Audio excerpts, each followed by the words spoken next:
Bienvenidos a Relatos Nocturnos.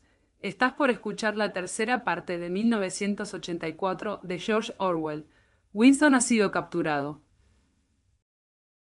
Ya no hay calles grises, ni habitaciones alquiladas, ni papel que cruje. Solo paredes blancas, luces cegadoras y la espera. En estos primeros 3 capítulos comienza la reeducación, o lo que el partido llama amor. Pero no hay amor aquí. Hay silencio, hay dolor, hay un abismo que se abre bajo los pies. Este es el momento donde la verdad, si todavía existe, debe resistir lo indecible. Si llegaste hasta acá, sabes que esta historia es más que una novela, es una advertencia. Suscríbete al canal para no perderte los próximos episodios. Deja tu me gusta si este viaje te está haciendo pensar. Comenzamos. Capítulo 1. No sabía dónde estaba. Presumiblemente estaba en el Ministerio del Amor, pero no había forma de estar seguro. Estaba en una celda de techos altos sin ventanas, con paredes de mosaicos de porcelana blanca reluciente. Lámparas ocultas inundaban de luz fría el recinto y había un zumbido bajo y constante que supuso tenía algo que ver con el suministro de aire. Un banco o quizás un estante lo suficientemente ancho para sentarse corría alrededor de la pared, solo interrumpido por la puerta, y en el extremo opuesto a esta, un inodoro sin asiento de madera.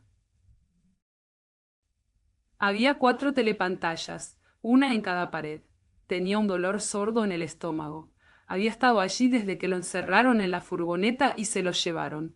Pero también tenía hambre que lo mordía, una clase de hambre malsana.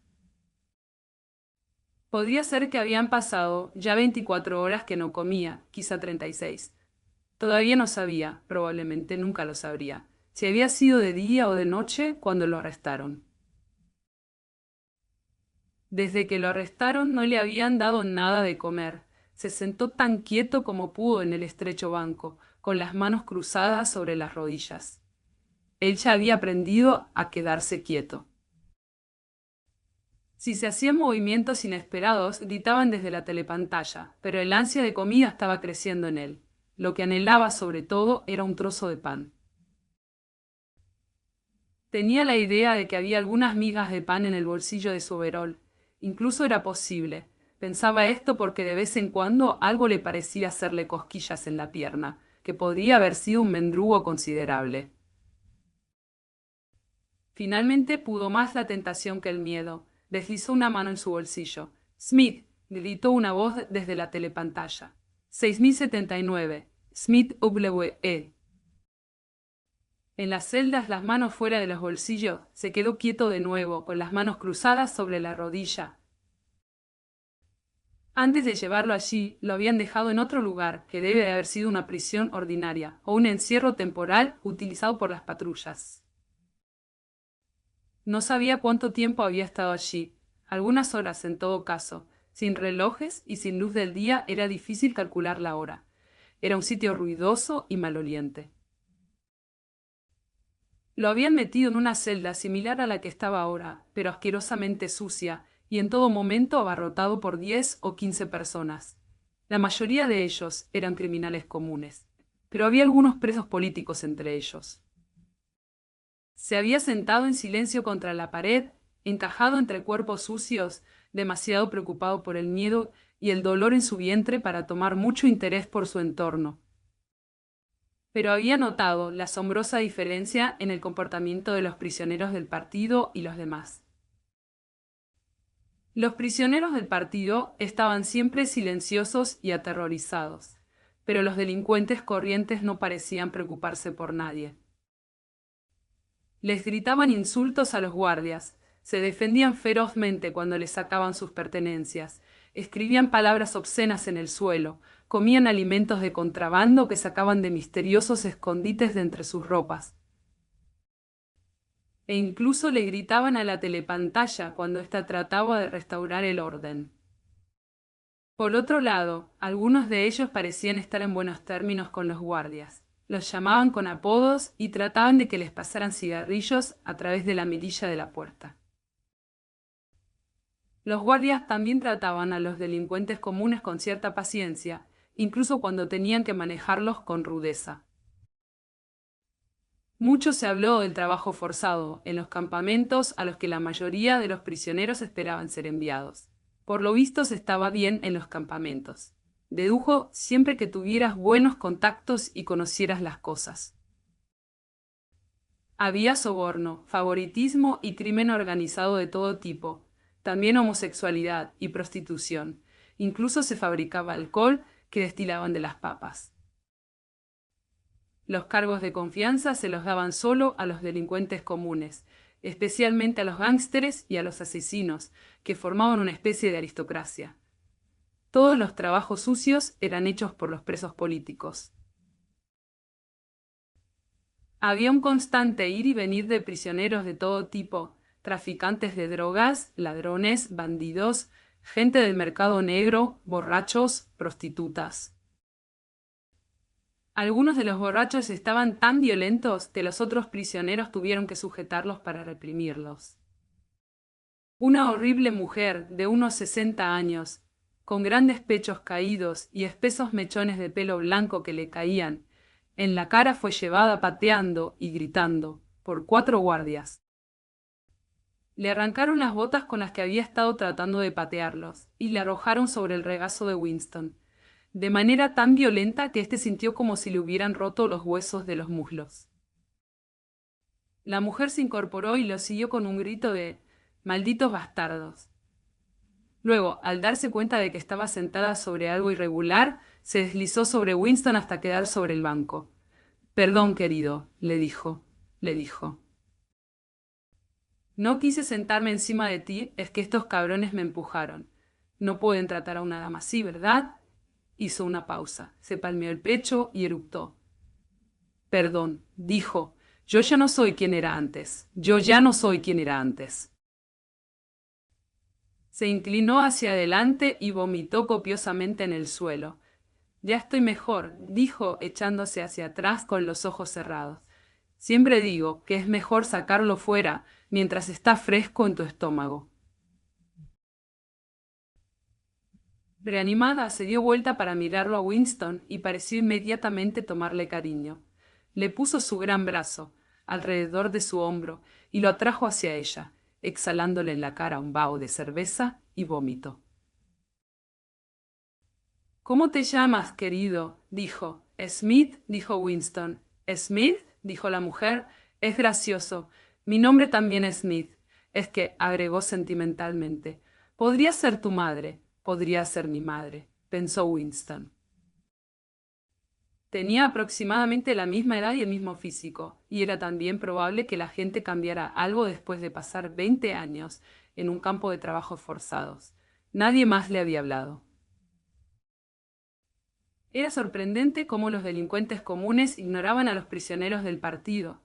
Los polits los llamaban con una especie de desprecio. Los prisioneros del partido parecían aterrorizados de hablar con alguien y sobre todo de hablar unos con otros. Solo una vez, cuando 2 miembros del partido, ambas mujeres, se juntaron en el banco, escuchó en medio del estruendo de voces algunas palabras susurradas, apresuradamente, y en particular una referencia a algo llamado Habitación 101, que no entendió a qué se referían. Hacía aproximadamente 2 o 3 horas que lo habían traído a este nuevo sitio.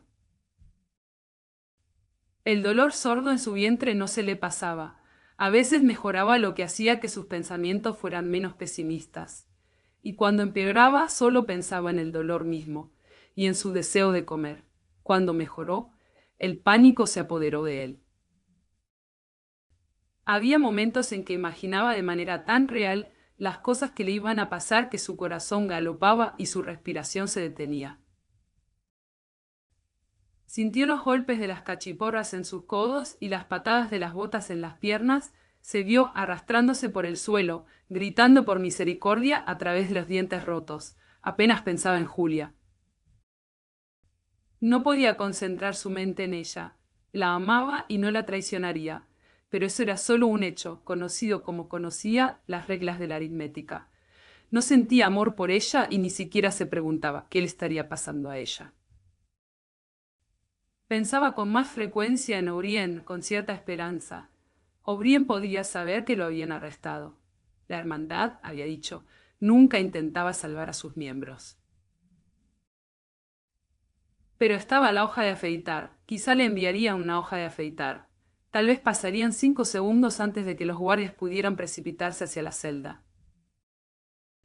La hoja lo cortaría con una especie de frialdad ardiente, e incluso los dedos que la sostuvieran se le cortarían hasta los huesos. Todo esto se le representaba en su cuerpo enfermo, que se encogía temblando ante el más mínimo dolor. No estaba seguro de usar la hoja de afeitar incluso si tuviera la oportunidad. Era más natural seguir existiendo, aceptando otros 10 minutos de vida, incluso con la certeza de que tendría que soportar la tortura al final. A veces intentaba calcular la cantidad de mosaicos de porcelana que había en las paredes de la celda. Eso debería haber sido fácil, pero siempre perdía la cuenta. A cada momento se preguntaba dónde estaba y qué hora del día era. A veces sentía que afuera hacía sol, y al día siguiente estaba igualmente seguro de que había oscuridad total. En ese lugar sabía instintivamente que las luces nunca se apagarían. Era el lugar sin oscuridad. Ahora veía por qué O'Brien había reconocido la alusión. En el Ministerio del Amor no había ventanas. Su celda podría estar en el corazón del edificio o contra su muro exterior. Podría estar 10 pisos bajo tierra o 30 por encima de él. Se movía mentalmente de un lugar a otro, y trataba de determinar por la sensación de su cuerpo si estaba encaramado a gran altura o enterrado a gran profundidad. Afuera se oyó un sonido de botas marchando. La puerta de acero se abrió con un ruido metálico. Entró un joven oficial, una figura esbelta y uniformada de cuero negro que parecía brillar por todas partes, y cuyo rostro pálido y de rasgos rectos era como una máscara de cera. Hizo un gesto a los guardias que estaban afuera para que hiciesen entrar al prisionero que traían. El poeta Ampliford entró tambaleándose en la celda. La puerta volvió a cerrarse con estrépito. Ampliford hizo 1 o 2 movimientos inseguros de un lado a otro, como buscando una puerta por la que salir, y luego comenzó a deambular por la celda. Aún no se había percatado de la presencia de Winston. Sus ojos turbados miraban en la pared a 1 metro por encima del nivel de la cabeza de Winston. Estaba descalzo. Los dedos sucios de los pies sobresalían de los agujeros de sus medias. También llevaba varios días sin afeitarse. Una barba descuidada cubría su rostro hasta los pómulos, dándole un aire de rufián que combinaba extrañamente con su gran cuerpo débil y sus movimientos nerviosos. Winston se despertó un poco de su letargo. Tenía que hablar con Ampliford y arriesgarse a que le gritaran desde la telepantalla. Incluso era posible que Ampliford fuera el portador de la hoja de afeitar. Ampliford dijo, no hubo ningún grito en la telepantalla. Ampliford se detuvo levemente sorprendido. Sus ojos se concentraron lentamente en Winston. Ah, Smith, dijo, tú también. ¿De qué te acusan? Para decirte la verdad. Se sentó torpemente en el banco frente a Winston. Solo hay un delito, ¿no es así? Dijo, y lo has cometido. Aparentemente lo he hecho. Se llevó una mano a la frente y se apretó las sienes por un momento, como si tratara de recordar algo. Estas cosas pasan, comenzó vagamente. He podido recordar algo como, fue una indiscreción, sin duda. Estábamos preparando una edición definitiva de los poemas de Kipling. Dejé la palabra Dios al final de una línea. No pude evitarlo, añadió casi indignado, levantando el rostro para mirar a Winston. Era imposible cambiar el verso. Tenía que rimar con os. ¿Te das cuenta de que hay solo 12 rimas para os en todo el idioma? Durante días me había devanado los sesos. No había otra rima. La expresión de su rostro cambió. La molestia desapareció, y por un momento parecía casi complacido. Una especie de calidez intelectual, la alegría del pedante que ha encontrado algún hecho inútil, brilló a través de la suciedad y el pelo revuelto. ¿Se te ha ocurrido alguna vez, dijo, que toda la historia de la poesía inglesa ha sido determinada por el hecho de que el idioma inglés carece de rimas? No, ese pensamiento en particular nunca se le había ocurrido a Winston. Ni dadas las circunstancias tampoco le parecía muy importante o interesante. ¿Sabes qué hora es?, preguntó. Ampleford pareció sorprendido de nuevo. No lo había pensado. Me arrestaron podría ser hace 2 días, tal vez 3. Sus ojos revolotearon alrededor de las paredes, como si esperara encontrar una ventana en alguna parte. No hay diferencia entre la noche y el día en este lugar. No veo cómo se puede calcular el tiempo. Hablaron desganadamente durante unos minutos. Luego, sin razón aparente, un grito de la telepantalla les pidió que se callaran. Winston se sentó en silencio, con las manos cruzadas. Ampleford, también grande para sentarse cómodamente en el estrecho banco, se movía nerviosamente de un lado a otro, agarrando sus manos primero, alrededor de una rodilla, luego alrededor de la otra. La telepantalla le ladró para que se mantuviera quieto. Pasó el tiempo, 20 minutos, 1 hora. Era difícil de juzgar. Una vez más se oyó fuera un sonido de botas. Las entrañas de Winston se contrajeron. Pronto, muy pronto, tal vez en 5 minutos, tal vez ahora. El ruido de las botas significaría que había llegado su turno. La puerta se abrió. El joven oficial, de rostro frío, entró en la celda. Con un breve movimiento de la mano señaló a Ampleford. Habitación 101, dijo. Ampleford marchó torpemente entre los guardias, su rostro estaba vagamente perturbado, pero todavía sin comprender. A Winston le pareció que había pasado mucho tiempo. El dolor en el estómago había vuelto. Su mente se hundió una y otra vez en el mismo truco, como una bola que cae una y otra vez en la misma serie de tragamonedas. Solo tenía 6 pensamientos: el dolor en su vientre, un pedazo de pan, la sangre y los gritos, O'Brien, Julia, la hoja de afeitar. Hubo otro espasmo en sus entrañas. Se acercaban las pesadas botas. Cuando se abrió la puerta, la ola de aire que entró trajo un poderoso olor a sudor frío. Parsons entró en la celda. Vestía sus pantalones cortos de color caqui y una camiseta deportiva. Esta vez Winston se asustó y se olvidó de sí mismo. «Oh, tú aquí», exclamó. Parsons dirigió a Winston una mirada en la que no había ni interés ni sorpresa, sino solo pena. Comenzó a caminar, sacudiéndose arriba y abajo, evidentemente, incapaz de quedarse quieto. Cada tanto enderezaba sus regordetas rodillas, era evidente que estaba temblando. Sus ojos tenían una mirada fija, abierta de par en par, como si no pudiera evitar mirar fijamente algo en la distancia. ¿De qué te acusan?, le preguntó Winston. «Crimen de pensamiento», dijo Parsons, casi lloriqueando. El tono de su voz implicaba de inmediato una admisión completa de su culpa y una especie de horror incrédulo de que tal palabra pudiera ser aplicada a sí mismo. Hizo una pausa frente a Winston y comenzó a preguntarle con angustia. «No crees que me matarán, ¿verdad, viejo amigo? No te matan si no has hecho nada. Solo pensamientos que no puedes evitar. Sé que te dan una audiencia justa. Sé que te dan una audiencia justa».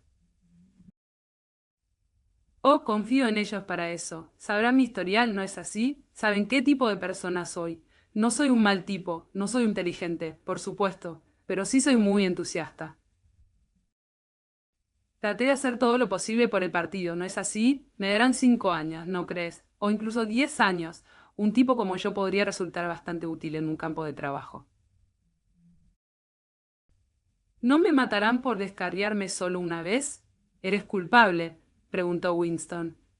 «Claro que soy culpable», gritó Parsons con una mirada servil a la telepantalla. «Tú sabes que el partido no arrestaría a un hombre inocente, ¿verdad?». Su rostro de rana se volvió más tranquilo e incluso adoptó una expresión ligeramente santurrona. «El crimen de pensamiento es una cosa terrible, viejo», dijo sentenciosamente. «Es insidioso. Puede apoderarse de ti sin tú siquiera saberlo. ¿Sabes cómo se apoderó de mí? En mi sueño. Sí, así fue. Me pasé la vida trabajando contento, tratando de hacer mi parte. Nunca supe que tenía cosas malas en mi mente. Y luego comencé a hablar en sueños. ¿Sabes lo que me oyeron decir? Bajó la voz como quien se ve obligado por razones médicas a proferir una obscenidad. Abajo el gran hermano. Sí, dije eso. Y parece que lo repetí una y otra vez. Entre tú y yo, viejo, me alegro de que me atraparan antes de que fuera más lejos. ¿Sabes lo que les voy a decir cuando me presente ante el tribunal? Gracias, voy a decir. Gracias por salvarme, antes de que fuera demasiado tarde. ¿Quién te denunció? Le preguntó Winston. Fue mi pequeña hija, dijo Parsons con una especie de triste orgullo. Escuchó por el ojo de la cerradura, escuchó lo que estaba diciendo y llamó a las patrullas al día siguiente. Es una niña inteligente para solo tener 7 años, ¿eh?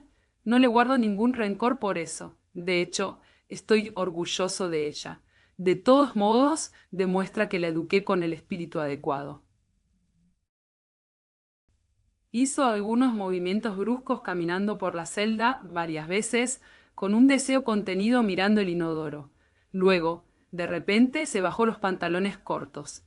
Disculpa, viejo, dijo. No puedo evitarlo. Es la espera. No puedo evitarlo. Es la espera. Metió su gran trasero en el inodoro. Winston se cubrió la cara con las manos. Smith, gritó la voz desde la telepantalla. 6079. Smith, cubre tu rostro. En las celdas nada de rostros cubiertos. Winston se descubrió la cara. Winston se descubrió la cara. Parsons usaba el inodoro de manera ruidosa y en abundancia. Entonces resultó que no funcionaba la descarga de agua, y la celda apestó abominablemente durante horas. Se llevaron a Parsons. Más prisioneros iban y venían misteriosamente.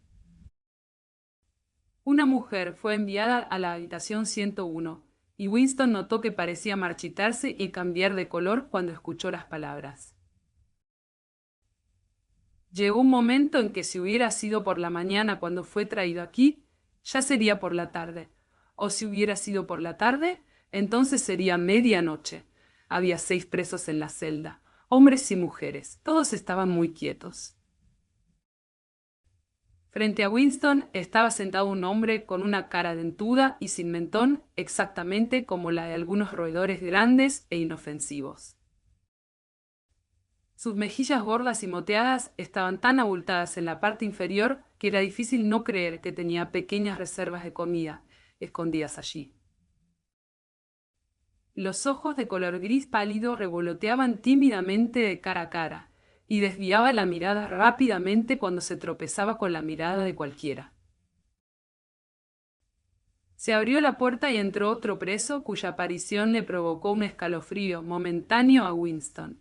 Era un hombre vulgar y de aspecto mezquino que podría haber sido un ingeniero o un técnico de algún tipo. Pero lo sorprendente fue la delgadez de su rostro. Era como una calavera. Por su delgadez la boca y los ojos parecían desproporcionadamente grandes, y los ojos parecían llenos de un odio asesino, insaciable hacia alguien o algo. El hombre se sentó en el banco a poca distancia de Winston. Winston no lo miró de nuevo, pero el rostro atormentado parecía una calavera. Estaba tan vívido en su mente como si hubiera estado directamente frente a sus ojos. De repente se dio cuenta de lo que pasaba. El hombre se estaba muriendo de hambre. El mismo pensamiento pareció ocurrírseles casi simultáneamente a todos en la celda. Hubo un leve movimiento alrededor del banco. Los ojos del hombre sin mentón siguió revoloteando hacia el hombre de la cara de calavera. Luego, sintiéndose culpable, se sintió arrastrado a fijarse nuevamente en él por una atracción irresistible. En ese momento empezó a inquietarse sobre su asiento. Por fin se puso de pie, caminó torpemente por la celda, hurgó en el bolsillo de su overol y con aire avergonzado le tendió un trozo de pan mugriento a la cara de calavera del hombre. Se escuchó un rugido ensordecedor y furioso en la telepantalla. El hombre sin mentón volvió a su sitio de un salto. El hombre con cara de calavera se había puesto rápidamente las manos en la espalda, como para demostrarle a todo el mundo que había rechazado el regalo. «Bumstad», rugió la voz. 2713. «Bumstad, J. Deja caer ese pedazo de pan». El hombre sin mentón dejó caer el trozo de pan al suelo. «Quédate donde estás», dijo la voz. «Mira hacia la puerta, no hagas ningún movimiento». El hombre sin mentón obedeció. Sus grandes mejillas hinchadas temblaban incontrolablemente. La puerta se abrió con estrépito. Cuando el joven oficial entró y se hizo a un lado, emergió de detrás de él un guardia bajo y rechoncho con enormes brazos y hombros. Se paró frente al hombre sin mentón y luego, a una señal del oficial, le dio un golpe espantoso, con todo el peso de su cuerpo de lleno en la boca. La fuerza de eso casi pareció tirarlo al suelo. Su cuerpo fue arrojado a través de la celda y cayó contra la base del asiento del inodoro. Por un momento se quedó como aturdido, la sangre oscura le brotaba de su boca y nariz. Un gemido o chillido muy leve que parecía inconsciente salió de él. Luego se dio la vuelta y se levantó inestable, apoyando las manos y las rodillas. En medio de un torrente de sangre y saliva, las dos mitades de una dentadura postiza se le cayeron de la boca. Los prisioneros se sentaron muy quietos, con las manos cruzadas sobre las rodillas. El hombre sin mentón regresó a su lugar. En un lado de su rostro, la carne se estaba oscureciendo. Su boca estaba hinchada como una masa informe de color cereza con un agujero negro en el medio. De vez en cuando, un poco de sangre goteaba sobre el pecho de su overol. Sus ojos grises todavía revoloteaban de cara en cara, más culpable que nunca, como si estuviera tratando de descubrir cuánto lo despreciaban los demás por su humillación. La puerta se abrió. Con un pequeño gesto, el oficial señaló al hombre de la cara de calavera. «Habitación 101», dijo. Al lado de Winston se oyó un grito ahogado. El hombre se había arrojado sobre sus rodillas en el suelo, rogando con las manos entrelazadas. «Camarada, oficial», gritó, «no tienes que llevarme a ese lugar. ¿No te he dicho ya todo? ¿Qué más quieres saber? No hay nada que no quisiera confesar. Nada. Dime qué es, y te lo confesaré de inmediato». «Escríbelo y lo firmaré, cualquier cosa, pero no me lleves a la habitación 101. «Habitación 101», dijo el oficial. El rostro del hombre, ya muy pálido, se volvió de un color que Winston no habría creído posible. Definitivamente, sin lugar a dudas, era de un tono verde. «Hazme cualquier cosa», gritó. «Me has estado matando de hambre durante semanas. Termina conmigo de una buena vez. Dispárame, cuélgame. Condéname a 25 años». ¿Quieres que denuncie a alguien más? Solo pídeme y te diré todo lo que quieras. No me importa quién es o qué le harán. Tengo esposa y 3 hijos. El más grande de ellos no cumplió los 6 años.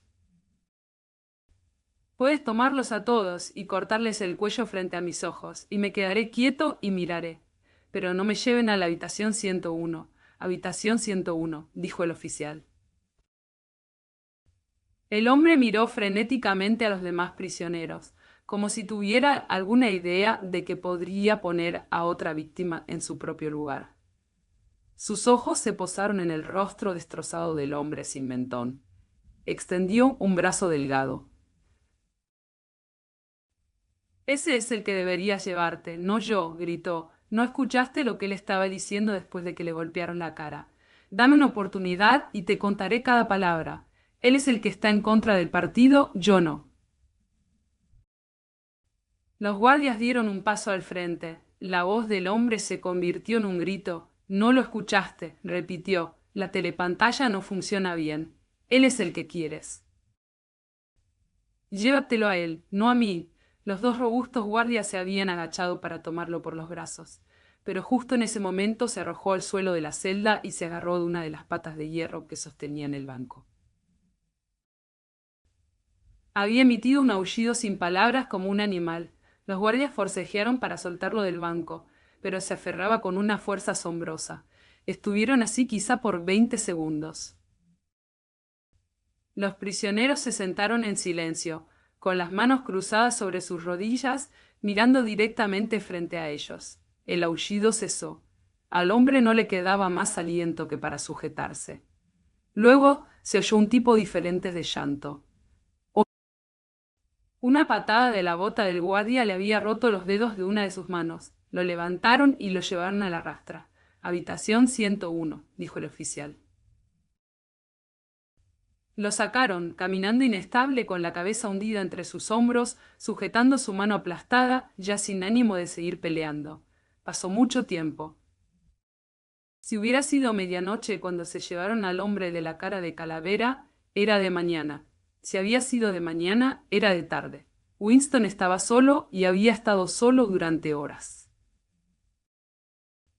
El dolor de sentarse en el banco estrecho era tal que a menudo se levantaba y caminaba sin que la telepantalla se lo prohibiera. El trozo de pan todavía estaba donde el hombre sin mentón lo había dejado caer. Al principio necesitó un gran esfuerzo para no mirarlo, pero ahora el hambre le dio paso a la sed. Tenía la boca pegajosa y con mal sabor. El zumbido de la invariable luz blanca le indujo una especie de desmayo, una sensación de vacío dentro de su cabeza. Se levantaba porque el dolor en sus huesos ya no era soportable, y luego sentaba de nuevo casi de inmediato, porque estaba demasiado mareado para mantenerse de pie. Siempre que sus sensaciones físicas estaban un poco bajo control, el terror regresaba. A veces, con una esperanza que se desvanecía, pensaba en O'Brien y la hoja de afeitar. Pensaba que a lo mejor la hoja de afeitar podría llegar oculta en su comida, si es que alguna vez lo alimentaban. En Julia pensaba menos. En algún lugar u otro ella estaría sufriendo, tal vez mucho peor que él. Ella podría estar gritando de dolor en este momento, pensó. Si pudiera salvar a Julia duplicando mi propio dolor. ¿Lo haría? Sí, lo haría. Pero eso fue simplemente una decisión intelectual, tomada porque sabía que debía tomarla. No lo sintió. En este lugar no se podía sentir nada, excepto el dolor y la anticipación del dolor. Además, era posible, cuando realmente estaba sufriendo, desear por alguna razón que su dolor aumentara. Pero esa pregunta aún no tenía respuesta. Las botas se acercaban de nuevo. La puerta se abrió. Entró O'Brien. Winston se puso de pie.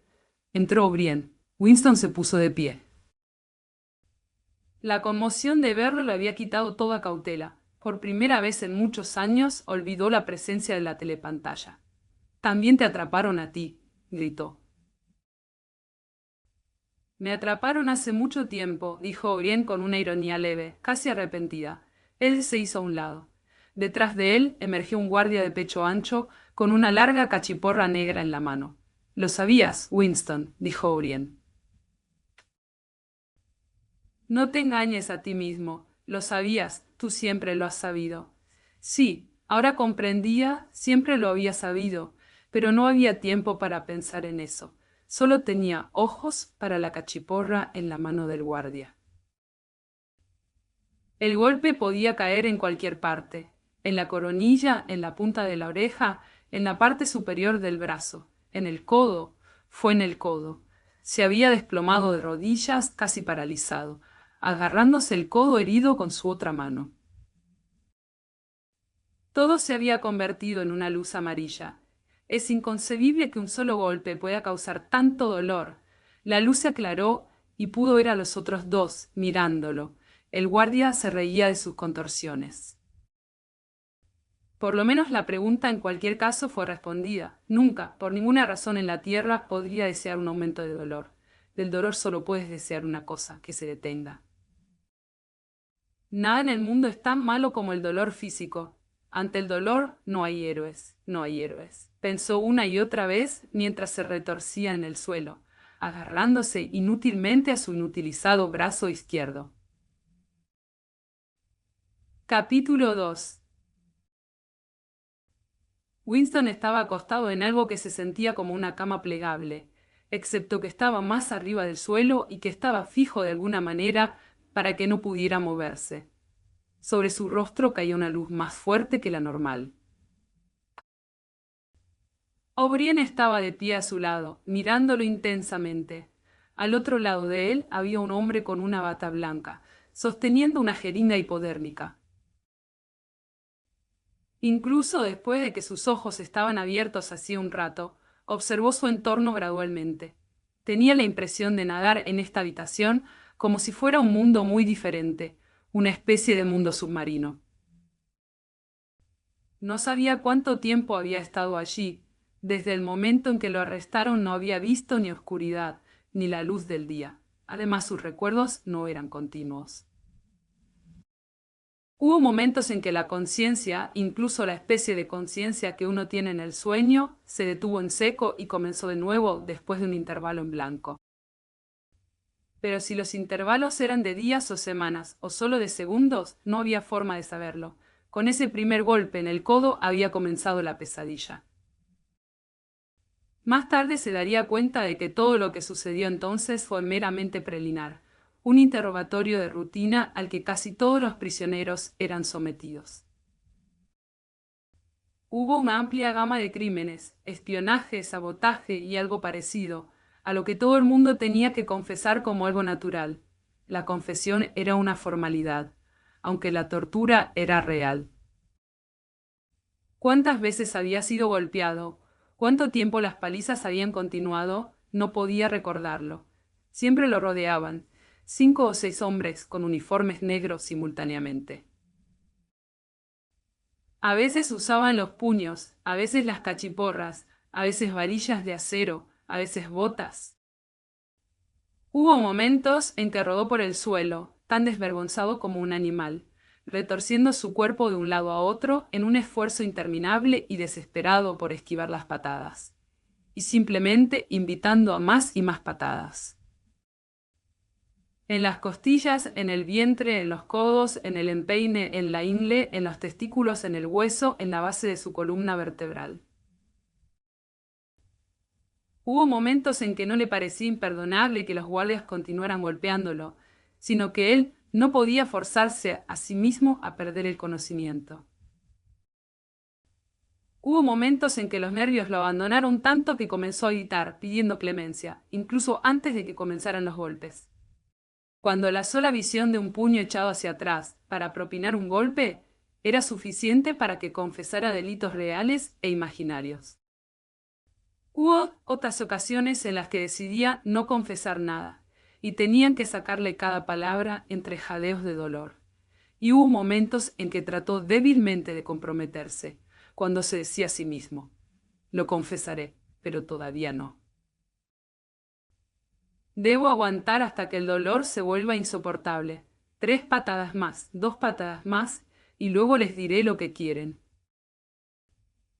Y otras que lo golpeaban hasta que apenas podía mantenerse de pie, y era arrojado como un saco de papas al piso de piedra de la celda, para que se recuperara durante unas horas, y luego era nuevamente sacado y golpeado. También hubo periodos de recuperación más prolongados. Los recordaba vagamente, porque ellos los pasaba principalmente en sueño o estupor. Recordó una celda con una cama de tablones, una especie de estante que sobresalía de la pared y un lavabo de hojalata, y comidas de sopa caliente y pan y a veces café. Recordó a un barbero hosco que llegó para afeitarle la barba y cortarle el cabello, y hombres poco comprensivos y serios con batas blancas que le tomaban el pulso y le daban golpecitos reflejos, levantando los párpados, pasando los dedos ásperos sobre él en busca de huesos e introducían agujas en el brazo para dormirlo. Las palizas se volvieron menos frecuentes y se convirtieron principalmente en una amenaza, un horror al que podía ser enviado de vuelta en cualquier momento cuando sus respuestas no fueran satisfactorias. Sus interrogadores ahora no eran rufianes con uniformes negros, sino intelectuales del partido, hombrecitos regordetes con movimientos y anteojos centelleantes, que trabajaron en él en relevos durante periodos que duraban, pensó. No podía estar seguro, 10 o 12 horas seguidas, Estos otros, los interrogadores, se aseguraron de que tuviera un ligero dolor constante, pero no utilizaban principalmente el dolor para que confesara. Le daban bofetadas en la cara, le retorcían las orejas, le tiraban del pelo, lo obligaban a pararse en una pierna, no lo dejaban orinar, le dirigían luces deslumbrantes en su rostro hasta que sus ojos lloraban. Pero el objetivo de esto era simplemente humillarlo y destruir su poder de argumentar y razonar. Su arma real era el cuestionamiento despiadado que continuaba, hora tras hora, haciéndolo tropezar, tendiéndole trampas, deformando todo lo que decía, condenándolo a cada paso de mentiras y autocontradicciones, hasta que comenzaba a llorar tanto por vergüenza como por fatiga nerviosa. A veces lloraba a media docena, de veces en una sola sesión. La mayor parte del tiempo le gritaban insultos y lo amenazaban en todo momento, cuando vacilaba en entregarlo nuevamente a los guardias. Pero a veces de repente cambiaban su tono, lo llamaban camarada. Le despertaban sus sentimientos en nombre de Ingsoc y del Gran Hermano, para preguntarle con tristeza si ahora no tenía suficiente lealtad al partido para hacerle desear deshacer el mal que le había hecho. Cuando sus nervios estaban destrozados, después de horas de interrogatorio, este llamamiento le hacía llorar con todas sus fuerzas. Al final, las voces con sus discursos molestos lo destruían más que las botas y los puños de los guardias. Se convirtió simplemente en una boca que pronunciaba, una mano que firmaba lo que le fuera exigido. Su única preocupación era averiguar qué querían que confesara, y luego confesarlo rápidamente, antes de que el acoso comenzara de nuevo. Confesó el asesinato de eminentes miembros del partido, la distribución de panfletos sediciosos, malversación de fondos públicos, venta de secretos militares, sabotajes de todo tipo. Confesó que había sido un espía a sueldo del gobierno de Asia Oriental desde 1968. Confesó que era un creyente religioso, un admirador del capitalismo y un pervertido sexual. Confesó que había asesinado a su esposa, aunque lo sabía, y sus interrogadores deben haber sabido también que su esposa aún estaba viva.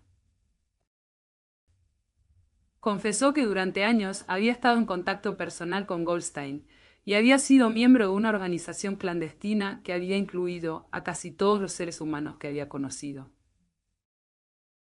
Fue más fácil confesar todo e implicar a todos. Además, en cierto sentido, todo era cierto. Era cierto que había sido enemigo del partido, y a los ojos del partido no había distinción entre el pensamiento y la acción. También tuvo recuerdos de otro tipo. Surgían en su mente de forma desconectada, como cuadros rodeados de oscuridad. Estaba en una celda que podría haber sido oscura o clara. No lo sabía porque no podía ver nada, excepto un par de ojos. Al alcance de la mano, algún tipo de instrumento hacía tic-tac lentamente y regularmente. Los ojos se agrandaron y se volvieron más luminosos.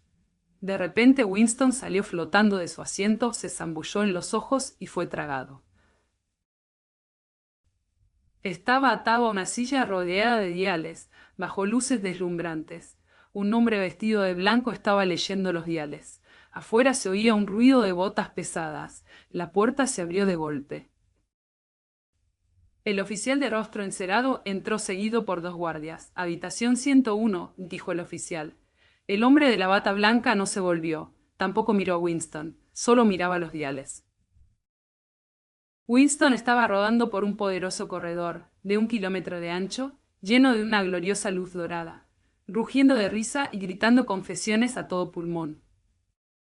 Confesaba todo, incluso las cosas que había logrado reprimir bajo la tortura.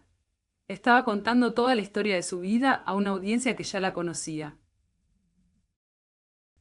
Con él estaban los guardias, los otros interrogadores, los hombres con batas blancas, O'Brien, Julia, el señor Charrington, todos rodando por el pasillo juntos y gritando de risa.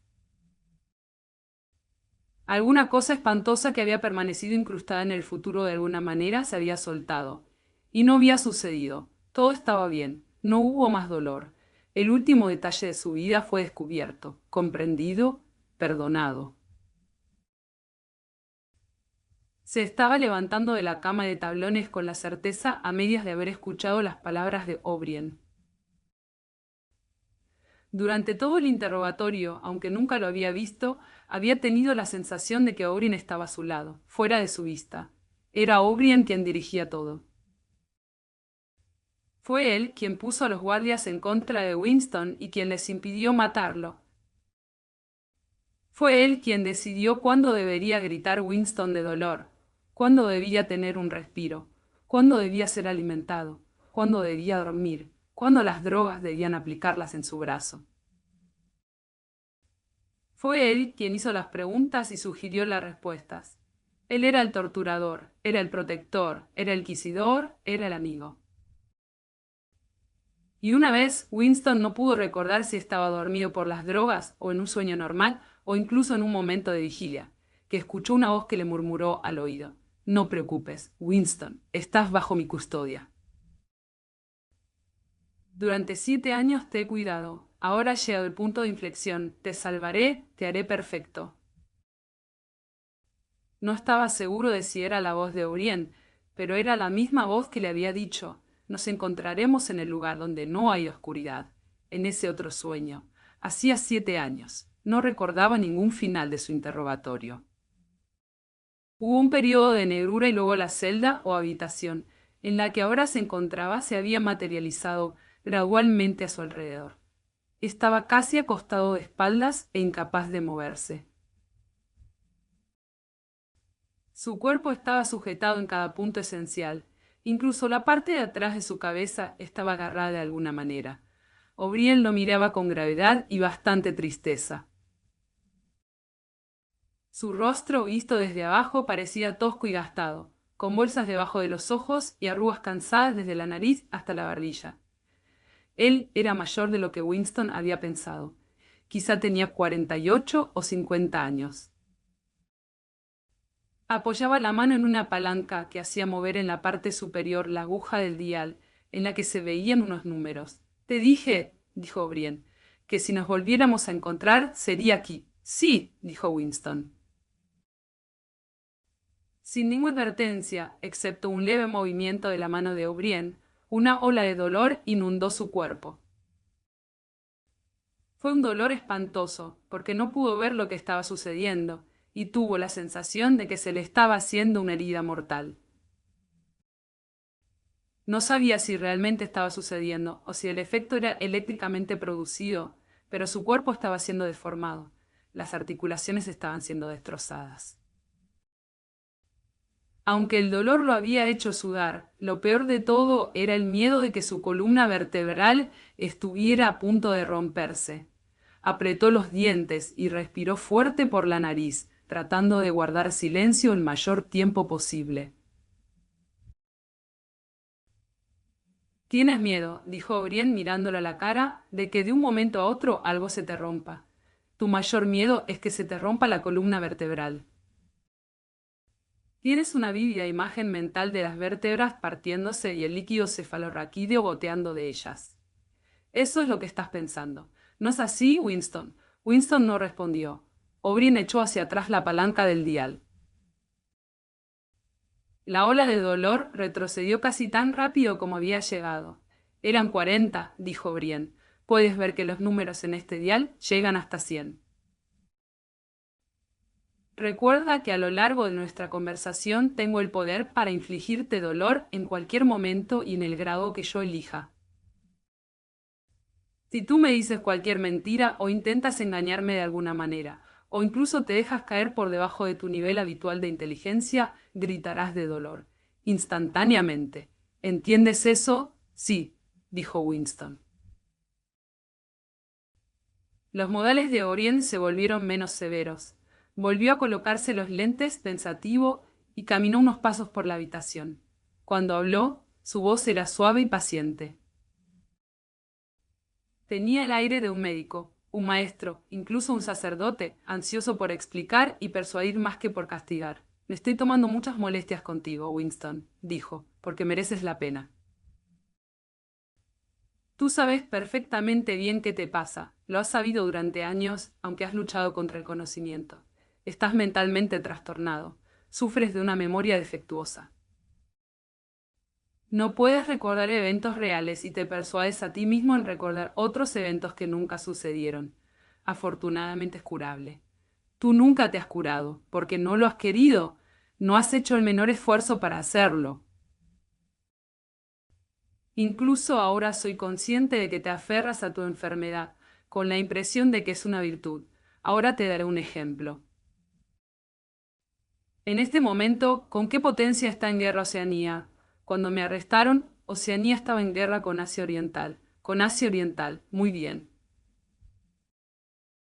Y Oceanía siempre ha estado en guerra con Asia Oriental, ¿no es así?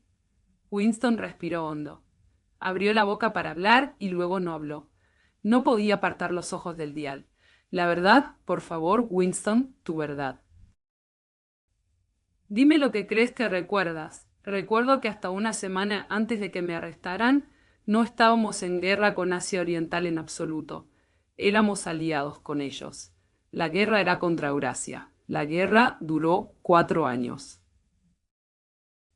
Antes de que, O'Brien lo detuvo con un movimiento de la mano. Otro ejemplo, dijo. Hace algunos años sufriste un engaño muy serio.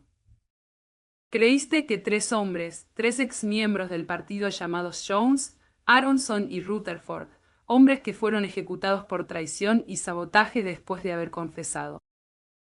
Creíste que no eran culpables de los delitos que se les imputaban. Creíste que habías visto pruebas documentales inconfundibles que demostraban que sus confesiones eran falsas. Tuviste una alucinación que te hizo ver cierta fotografía.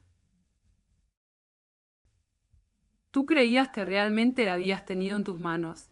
Era una fotografía algo así como esta. Un trozo de periódico alargado había aparecido entre los dedos de O'Brien. Quizá por 5 segundos estuvo dentro del ángulo de visión de Winston. Era una fotografía y no había cuestión sobre su identidad. Era la fotografía. Era otra copia de la fotografía de Jones, Aronson y Rutherford en el acto del partido en Nueva York, que había encontrado hace 11 años y rápidamente destruido. Por solo un instante la tuvo ante sus ojos, luego se perdió de vista de nuevo, pero la había visto, sin duda alguna la había visto. Hizo un esfuerzo desesperado y agonizante para liberar la mitad superior de su cuerpo. Fue imposible mover ni un centímetro en cualquier dirección.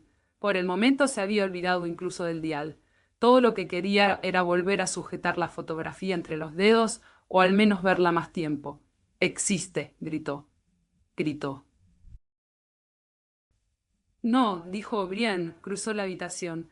Había un agujero de la memoria en la pared opuesta.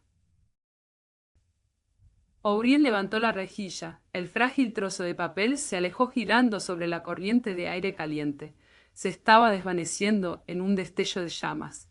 O'Brien se apartó de la pared. Cenizas, dijo. Ni siquiera cenizas identificables. Polvo, no existe. Nunca existió, pero existió. Existe en la memoria. Lo recuerdo, lo recuerdas. No lo recuerdo, dijo O'Brien. El corazón de Winston se hundió. Eso fue un doble pensar. Eso fue un doble pensar. Tenía una sensación de impotencia mortal. Si podría haber estado seguro de que O'Brien estaba mintiendo, se habría quedado tranquilo. Pero era perfectamente posible que O'Brien se hubiera olvidado realmente de la fotografía. Y de ser así, entonces ya habría olvidado su negación de recordarlo, y olvidado el acto de olvidar. ¿Cómo podía uno estar seguro de que se trataba de un simple engaño? Quizás esa loca dislocación en la mente realmente podía suceder. Ese fue el pensamiento que lo derrotó. O'Brien lo miraba especulativamente. Más que nunca tenía el aire de un maestro que se esmera con un niño descarriado pero prometedor. Hay un lema del partido que se ocupa del control del pasado, dijo. Repítelo, por favor. Quien controla el pasado controla el futuro. Quien controla el presente controla el pasado. Repitió Winston obedientemente.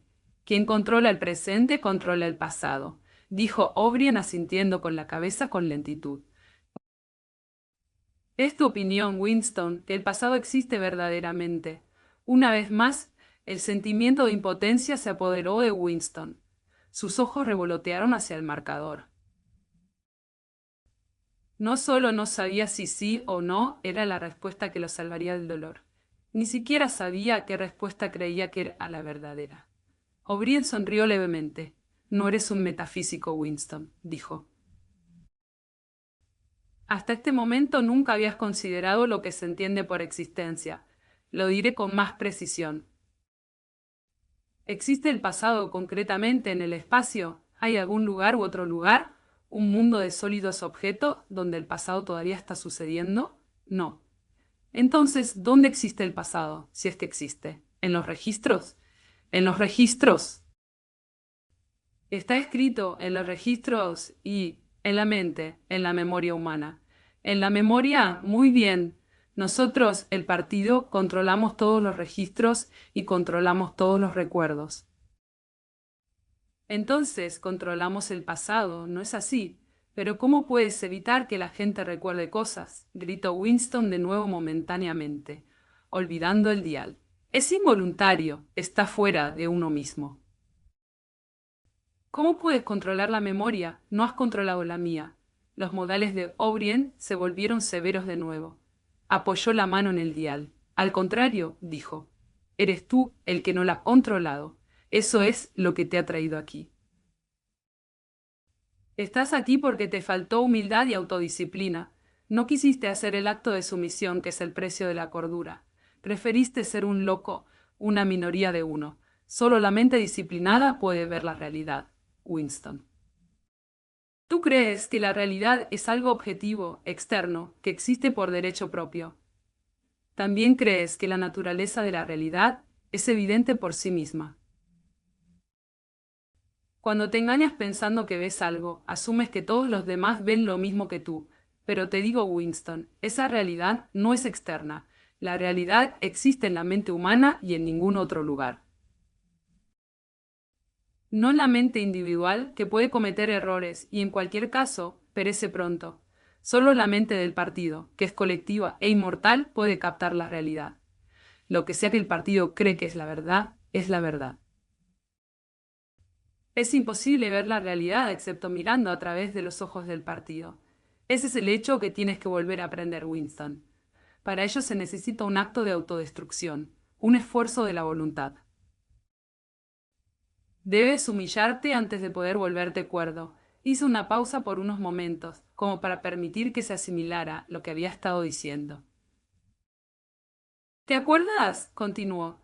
Haber escrito en tu diario. La libertad es poder decir que 2 más 2 son 4.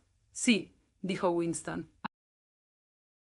O'Brien levantó la mano izquierda, de espaldas a Winston, con el pulgar oculto y los 4 dedos extendidos. ¿Cuántos dedos tengo, Winston? ¿4? ¿Y si el partido dice que no son 4 sino 5? ¿Cuántos tengo? 4. 4. La palabra terminó en un jadeo de dolor. La aguja del dial se había disparado hasta 55. El sudor le brotaba por todo el cuerpo.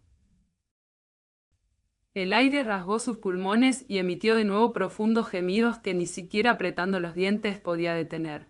O'Brien lo miró con los 4 dedos aún extendidos. Soltó la palanca. Esta vez el dolor solo se alivió ligeramente.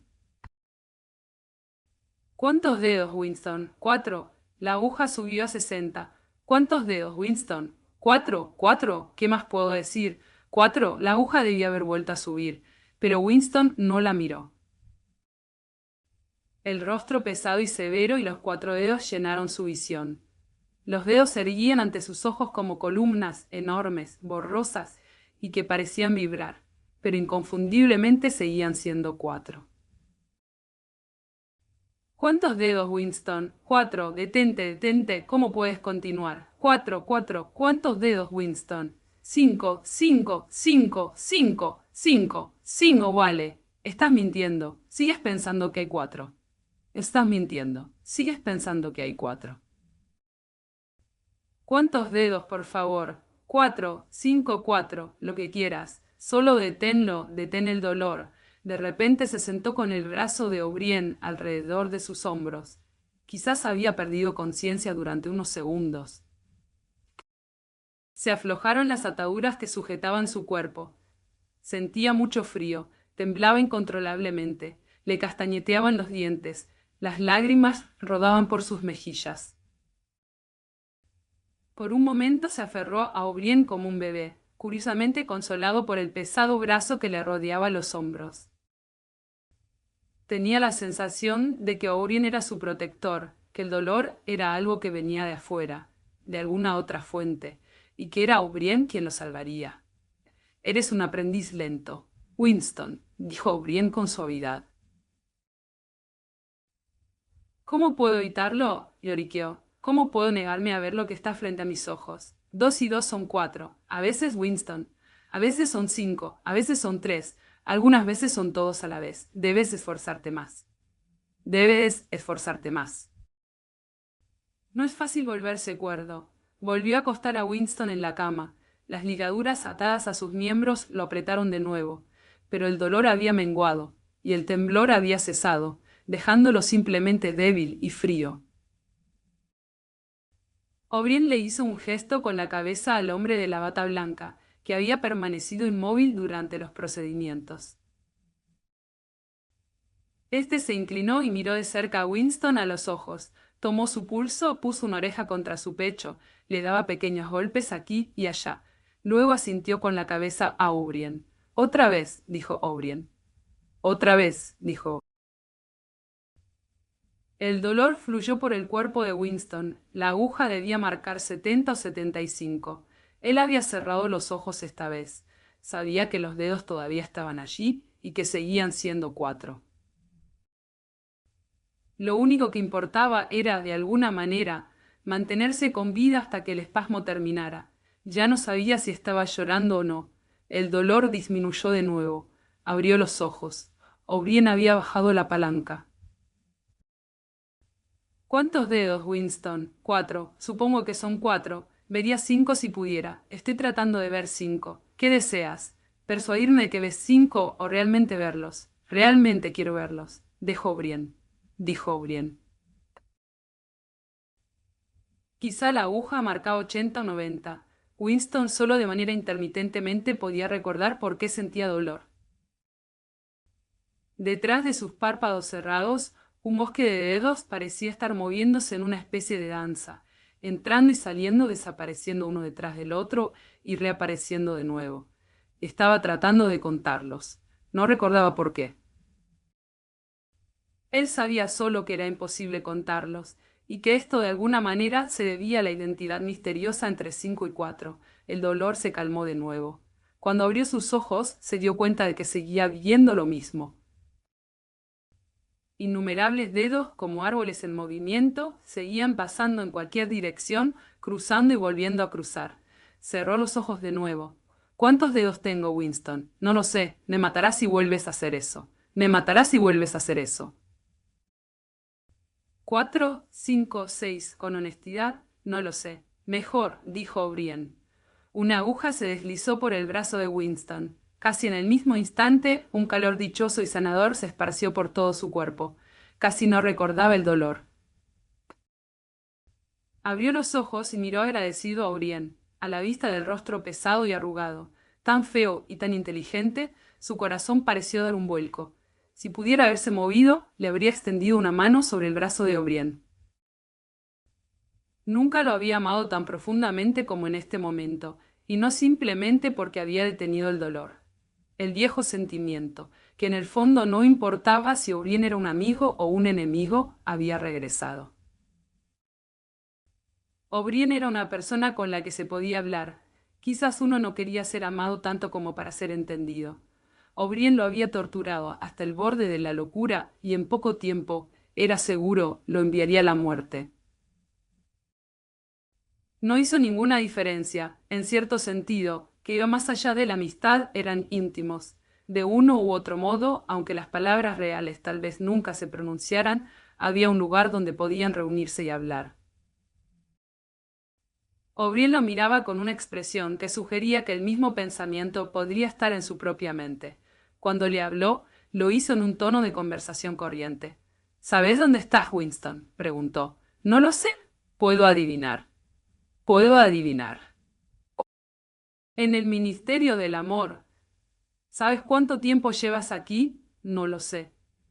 Días, semanas, meses, creo que son meses. ¿Y por qué imaginas que traemos a la gente a este lugar? Para hacerlos confesar. No, esa no es la razón. Intenta otra vez. ¿Para castigarlos? No, exclamó O'Brien. Su voz había cambiado extraordinariamente y su rostro repentinamente se volvió serio y animado. No, no solo para hacerte confesar y para castigarte. ¿Quieres que te diga por qué te hemos traído aquí? ¿Para curarte? ¿Para volverte cuerdo? Comprenderás, Winston, que nadie a quien traigamos a este lugar jamás deja nuestras manos sin antes curarse. No nos interesan esos estúpidos crímenes que has cometido. Al partido no le interesan los actos realizados. El pensamiento es lo único que nos importa. No solo destruimos a nuestros enemigos, los cambiamos. ¿Entiendes lo que quiero decir? Estaba inclinado sobre Winston. Su rostro se veía enorme debido a su cercanía, y horriblemente feo porque lo veía desde abajo. Además, estaba lleno de una especie de exaltación, una intensidad lunática. Una vez más, el corazón de Winston se encogió. Si hubiera sido posible, se habría escondido más profundamente en la cama. Tenía la certeza de que O'Brien estaba a punto de girar el dial por puro desenfreno. En ese momento, sin embargo, O'Brien se alejó, caminó por la habitación. Luego continuó con menos vehemencia. Lo primero que debes entender es que en este lugar no hay martirios. Tú has leído sobre las persecuciones religiosas del pasado. En la Edad Media existió la Inquisición. Fue un fracaso. Se propuso erradicar la herejía y terminó por perpetuarla. Por cada hereje que quemó en la hoguera, miles más se levantaron. ¿Por qué fue eso? Debido a que la Inquisición mató a sus enemigos al aire libre, y los mató mientras estaban todavía impenitentes. De hecho, los mató porque no estaban arrepentidos. Los hombres estaban muriendo porque no abandonarían sus verdaderas creencias. Naturalmente, toda la gloria pertenecía a la víctima y toda la vergüenza para el inquisidor que lo quemó. Más tarde, en el siglo XX, estaban los totalitarios, como se los llamaba. Estaban los nazis alemanes y los comunistas rusos. Los rusos persiguieron la herejía con más crueldad que la Inquisición lo había hecho. E imaginaban que habían aprendido de los errores del pasado. Sabían en todo caso que no se deben hacer mártires. Antes de que expusieran sus víctimas a juicio público, se propusieron, deliberadamente, destruir su dignidad. Ellos los desgastaban por la tortura y la soledad, hasta que fueron despreciables, miserables y avergonzados. Confesaban todo lo que se les puso en la boca, cubriéndose de insultos, acusando y refugiándose unos detrás de otros, gimiendo por misericordia, y sin embargo, después de solo unos años volvió a suceder de nuevo. Los muertos se habían convertido en mártires y su degradación fue olvidada. Una vez más, ¿por qué fue? En primer lugar, porque las confesiones que habían hecho eran obviamente forzadas y falsas. Nosotros no hacemos errores de ese tipo. Todas las confesiones que se pronuncian aquí son verdaderas. Nosotros las hacemos verdaderas, y sobre todo no permitimos que los muertos se levanten contra nosotros, por lo que debes perder toda esperanza de que la posteridad te reivindicará, Winston. La posteridad nunca sabrá de ti. Serás sacado de la corriente de la historia, te convertiremos en gas y te verteremos en la estratosfera. No quedará nada de ti, ni un nombre en un registro, ni una memoria en un cerebro vivo. Serás aniquilado tanto en el pasado como en el futuro. Tú nunca habrás existido. Entonces, ¿por qué se molestan en torturarme?, pensó Winston, con momentánea amargura. O'Brien se detuvo en seco como si Winston hubiera pronunciado el pensamiento en voz alta. Su cara grande y fea se acercó, con los ojos un poco entrecerrados.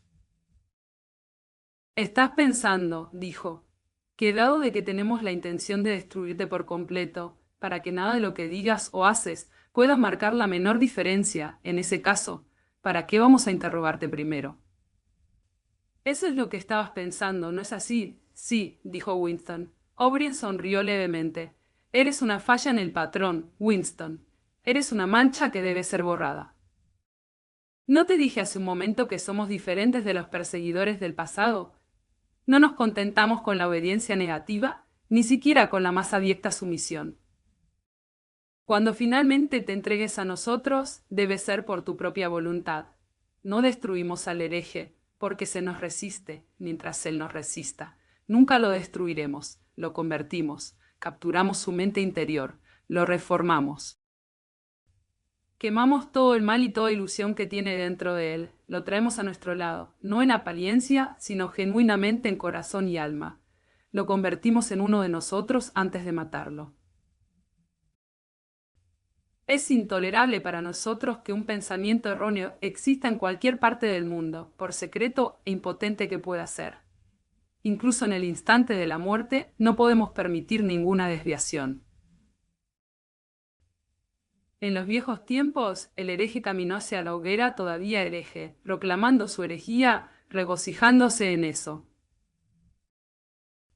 Incluso la víctima de las purgas rusas podría llevar la rebelión encerrada en su cráneo, mientras caminaba por el pasillo esperando la bala. Nosotros, en cambio, hacemos que el cerebro sea perfecto antes de destruirlo. La orden de los viejos despotismos era no harás. El mando de los totalitarios será tú lo harás. Nuestro comando es tú eres. Ninguno de los que traemos a este lugar puede volverse contra nosotros. Todo el mundo está limpio. Incluso esos 3 miserables traidores en cuya inocencia alguna vez creíste. Jones, Aronson y Rutherford, al final los doblegamos. Yo mismo participé en su interrogatorio. Los vi ceder gradualmente desgastados, gimiendo, arrastrándose, llorando, y al final no con dolor o miedo, solo con penitencia. Cuando terminamos con ellos, solo eran los caparazones de los hombres. No quedaba nada en ellos excepto el dolor por lo que habían hecho, y el amor por el gran hermano. Fue conmovedor ver cómo lo amaban. Ellos suplicaron que les dispararan rápidamente, para que pudieran morir mientras sus mentes aún estaban limpias. Su voz se había vuelto casi soñadora. La exaltación, el entusiasmo lunático, todavía estaba en su rostro. No está fingiendo, pensó Winston. No es un hipócrita, cree en cada palabra que dice. Lo que más le oprimía era la conciencia de su propia inferioridad. Observó la forma pesada pero elegante con la que se paseaba de un lado a otro, entrando y saliendo del rango de su visión. O'Brien era un ser, en todos los sentidos, más grande que él mismo. No hubo idea que alguna vez haya tenido, o podría tener, que O'Brien no la había tenido, examinado y rechazado antes. Su mente contenía la mente de Winston. Pero en ese caso, ¿cómo podría ser? Es cierto que O'Brien estaba loco, debía ser él, Winston, quien estaba loco. O'Brien se detuvo y lo miró. Su voz se había vuelto severa de nuevo. No imagines que vas a salvarte, Winston, por más que te rindas a nosotros. Nadie que se haya descarriado alguna vez se salvó. E incluso si elegimos dejarte vivo hasta el término natural de tu vida, aún así, nunca escaparás de nosotros. Lo que pasa aquí es para siempre, entiéndelo de antemano. Te aplastaremos hasta tal punto del cual no habrá vuelta atrás. Te pasarán cosas de las que no podrías recuperarte ni siquiera si vivieras 1000 años. Nunca más serás capaz de experimentar de nuevo un sentimiento humano. Todo estará muerto dentro de ti. Nunca más serás capaz de sentir amor, de disfrutar de la amistad, de la alegría de vivir, de la risa, de la curiosidad, del coraje o de la integridad. Estarás hueco. Te exprimiremos hasta dejarte vacío y luego te rellenaremos con nosotros mismos. Hizo una pausa y le hizo una seña al hombre de la bata blanca. Winston tuvo la sensación de que colocaban detrás de su cabeza algunas piezas de un aparato. O'Brien se había sentado al lado de la cama, de modo que su rostro estaba casi al mismo nivel que el de Winston. 3000, dijo, hablando por encima de la cabeza de Winston al hombre de la bata blanca. Dos almohadillas suaves, que se sentían ligeramente húmedas, se sujetaron a las sienes de Winston. Él se acobardó, se acercaba el dolor, un nuevo tipo de dolor. O'Brien le tendió una mano para tranquilizarlo, casi amablemente en la suya. Esta vez no te dolerá, le dijo. Mantén tus ojos fijos en los míos. En ese momento hubo una explosión devastadora, o lo que pareció una explosión, aunque no estaba seguro de si hubiese habido algún ruido. Indudablemente sí hubo un cegamiento causado por un destello de luz. Winston no estaba herido, solo postrado. Aunque ya estaba de espaldas cuando sucedió la cosa, tuvo la curiosa sensación de que lo habían empujado para que quedara en esa posición. Un terrible golpe indoloro lo había aplastado. También algo sucedió dentro de su cabeza. Cuando sus ojos recuperaron su enfoque, recordó quién era y dónde estaba, y reconoció el rostro que miraba al suyo. Pero en alguna parte había un gran vacío interior, como si le hubieran sacado un trozo de su cerebro. Esto no durará mucho, dijo O'Brien. Mírame a los ojos. ¿Qué país está en guerra con Oceanía? Winston pensó. Sabía lo que se quería decir al nombrar Oceanía, y que él mismo era ciudadano de Oceanía. También recordó Eurasia y Asia Oriental, pero quién estaba en guerra con quién, eso no sabía. De hecho, no se había dado cuenta de que había guerra. No lo recuerdo. Oceanía está en guerra con Asia Oriental. ¿Te acuerdas de eso ahora? Sí, Oceanía siempre ha estado en guerra con Asia Oriental. Desde el comienzo de tu vida, desde el comienzo del partido, desde el comienzo de la historia, la guerra ha continuado sin interrumpirse, siempre la misma guerra. ¿Lo recuerdas? Sí. Hace 11 años creaste una leyenda sobre 3 hombres que habían sido condenados a muerte por traición. Fingiste haber visto un trozo de papel que probaba que eran inocentes. Nunca existió tal papel. Lo inventaste y luego te convenciste a ti mismo de que era real. Ahora recuerdas el momento en que lo inventaste por primera vez. ¿Te acuerdas? Sí. Hace unos instantes te mostré los dedos de mi mano. Viste 5 dedos. ¿Lo recuerdas? Sí.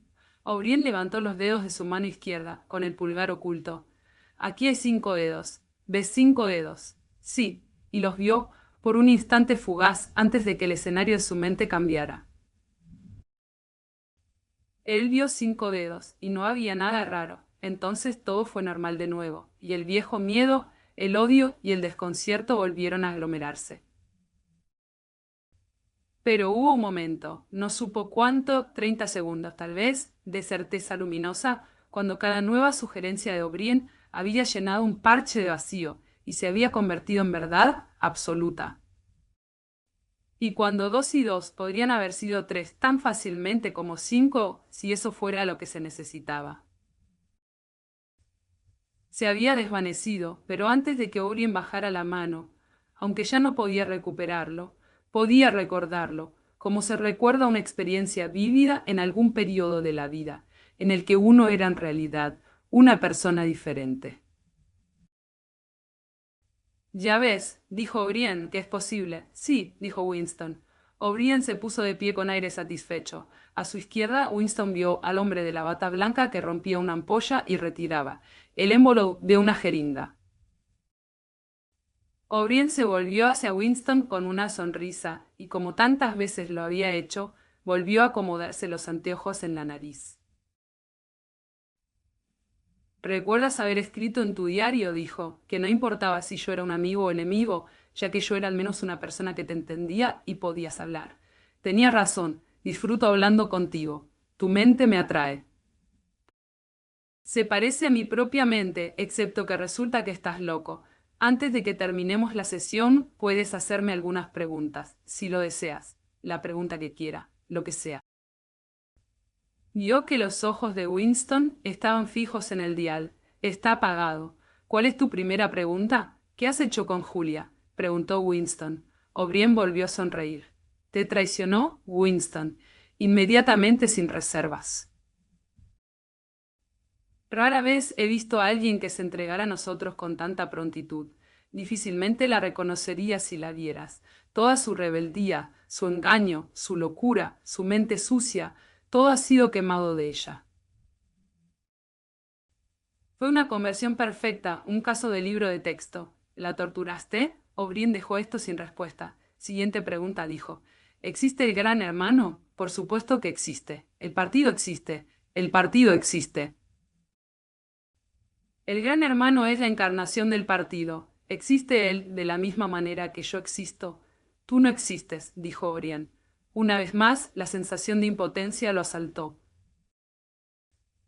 Sabía o podía imaginar los argumentos que demostraban su propia inexistencia, pero eran tonterías, eran solo un juego de palabras. ¿No era un absurdo la afirmación, tú no existes? ¿Pero de qué servía decir eso? Su mente se marchitó al pensar en lo incontestable, locos argumentos con los que O'Brien lo derribaría. Creo que existo, dijo con cansancio. Soy consciente de mi propia identidad. Yo nací y yo moriré. Tengo brazos y piernas. Ocupo un punto particular en el espacio. Ningún otro objeto sólido puede ocupar el mismo punto simultáneamente. En ese sentido, existe el Gran Hermano. No tiene importancia, él existe. ¿Morirá el Gran Hermano? Por supuesto que no. ¿Cómo puede morir? Próxima pregunta. ¿Existe la hermandad? Eso, Winston, nunca lo sabrás. Si elegimos dejarte libre cuando hayamos terminado contigo, y si vives hasta los 90 años, nunca sabrás si la respuesta a esa pregunta es sí o no. Mientras vivas será un acertijo sin resolver en tu mente. Winston guardó silencio. Su pecho subía y bajaba un poco más rápido. Todavía no le había hecho la pregunta que le había venido a la mente la primera.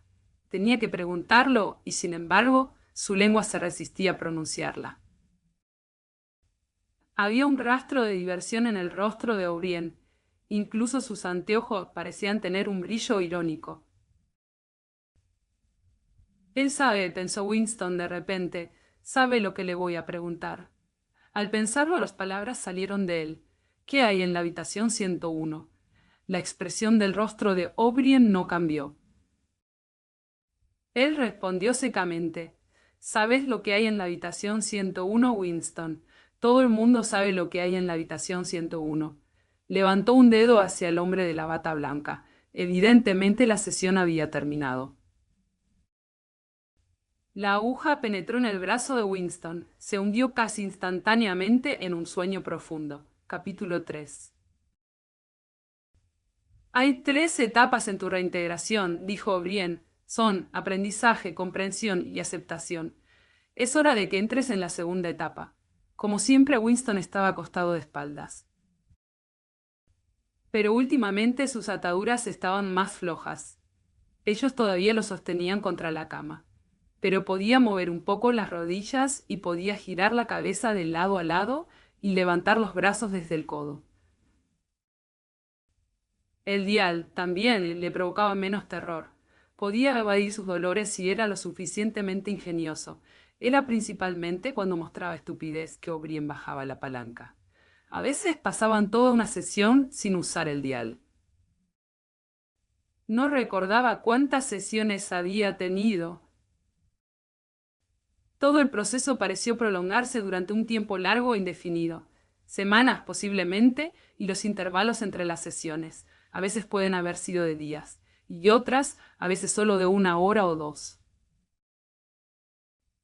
Mientras estás acostado, dijo O'Brien, a menudo te has preguntado, incluso me lo has preguntado a mí, ¿por qué el ministerio del amor se toma tantas molestias y dedica tanto tiempo en ti? Y cuando eras libre también te desconcertabas esencialmente por la misma pregunta. Tú podrías comprender la mecánica de la sociedad en la que vivías, pero no sus motivos subyacentes. Recuerdas haber escrito en tu diario, entiendo cómo. No entiendo por qué, fue cuando pensabas en el por qué que dudabas de tu propia cordura. ¿Has leído el libro de Goldstein o partes de él? Al menos, te enseñó algo que tú ya no sabías. ¿Lo has leído tú? Preguntó Winston. Yo lo escribí, es decir, colaboré en su redacción. Ningún libro se produce individualmente como tú sabes. ¿Es cierto lo que dice? Como descripción sí. El programa que presenta es una tontería.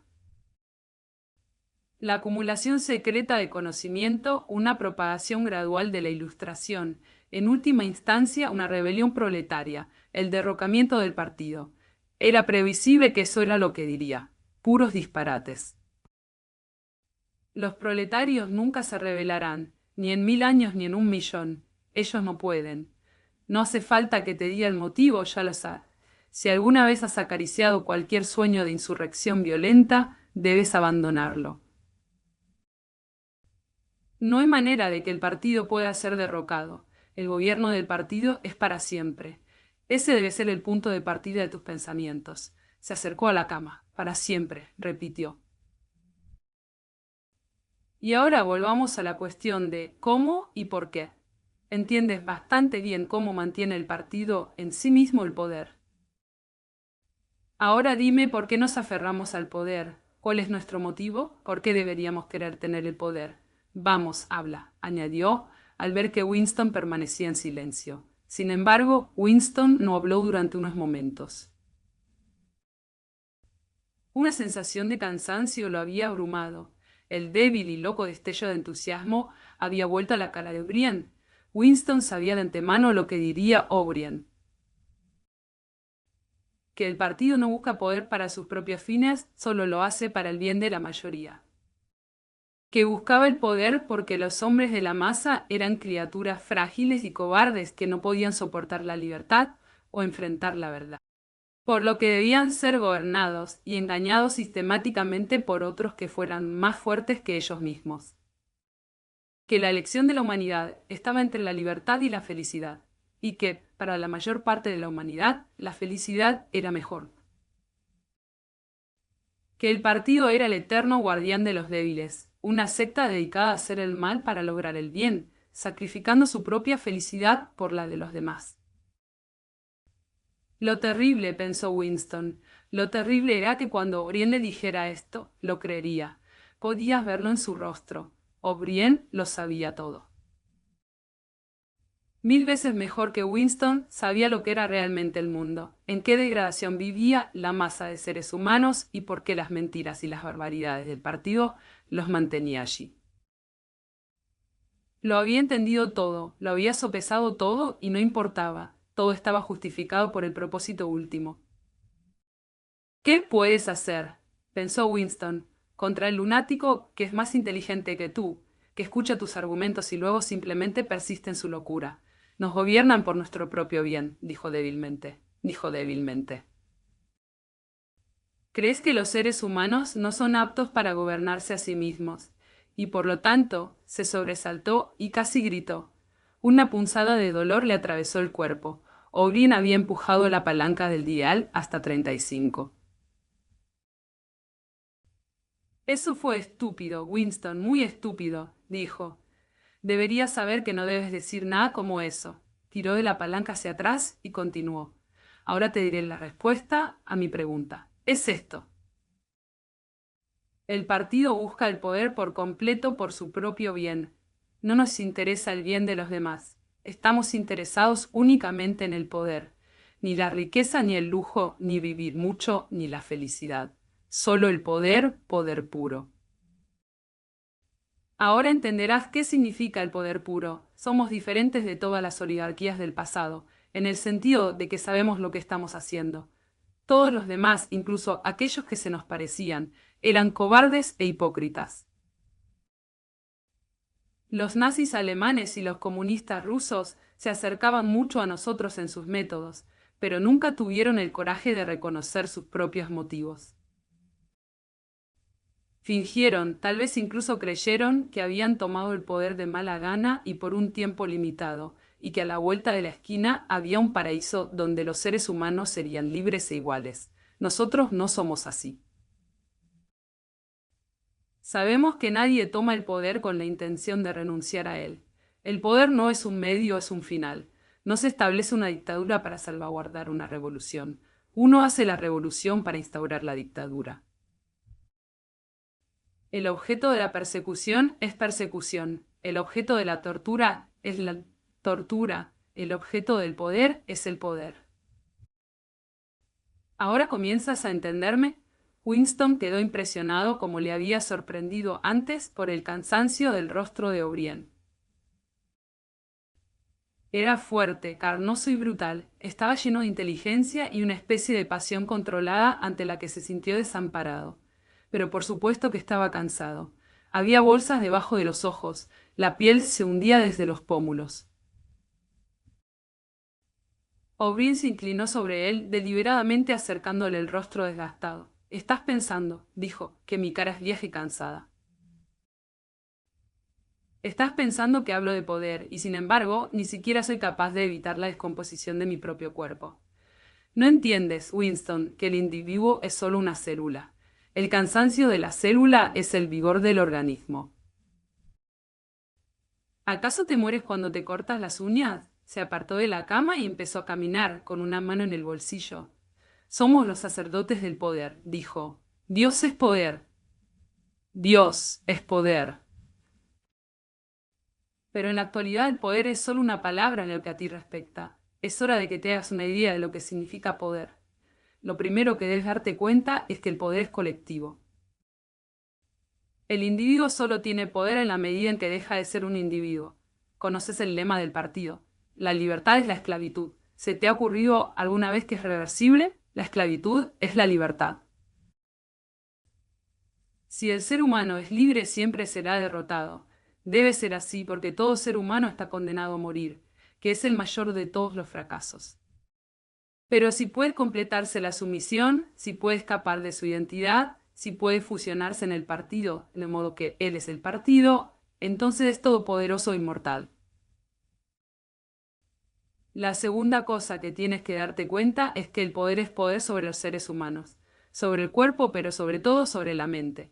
El poder sobre la materia, la realidad externa, como tú la llamarías, no es importante. Nuestro control sobre la materia es absoluto. Por un momento, Winston ignoró el dial. Hizo un esfuerzo violento para incorporarse, y simplemente logró sentir dolor en su cuerpo. «¿Pero cómo puedes controlar la materia?», estalló. «Ni siquiera controlas el clima o la ley de la gravedad. Y la enfermedad, dolor, muerte». O'Brien lo hizo callar con un movimiento de su mano. «Controlamos la materia porque controlamos la mente.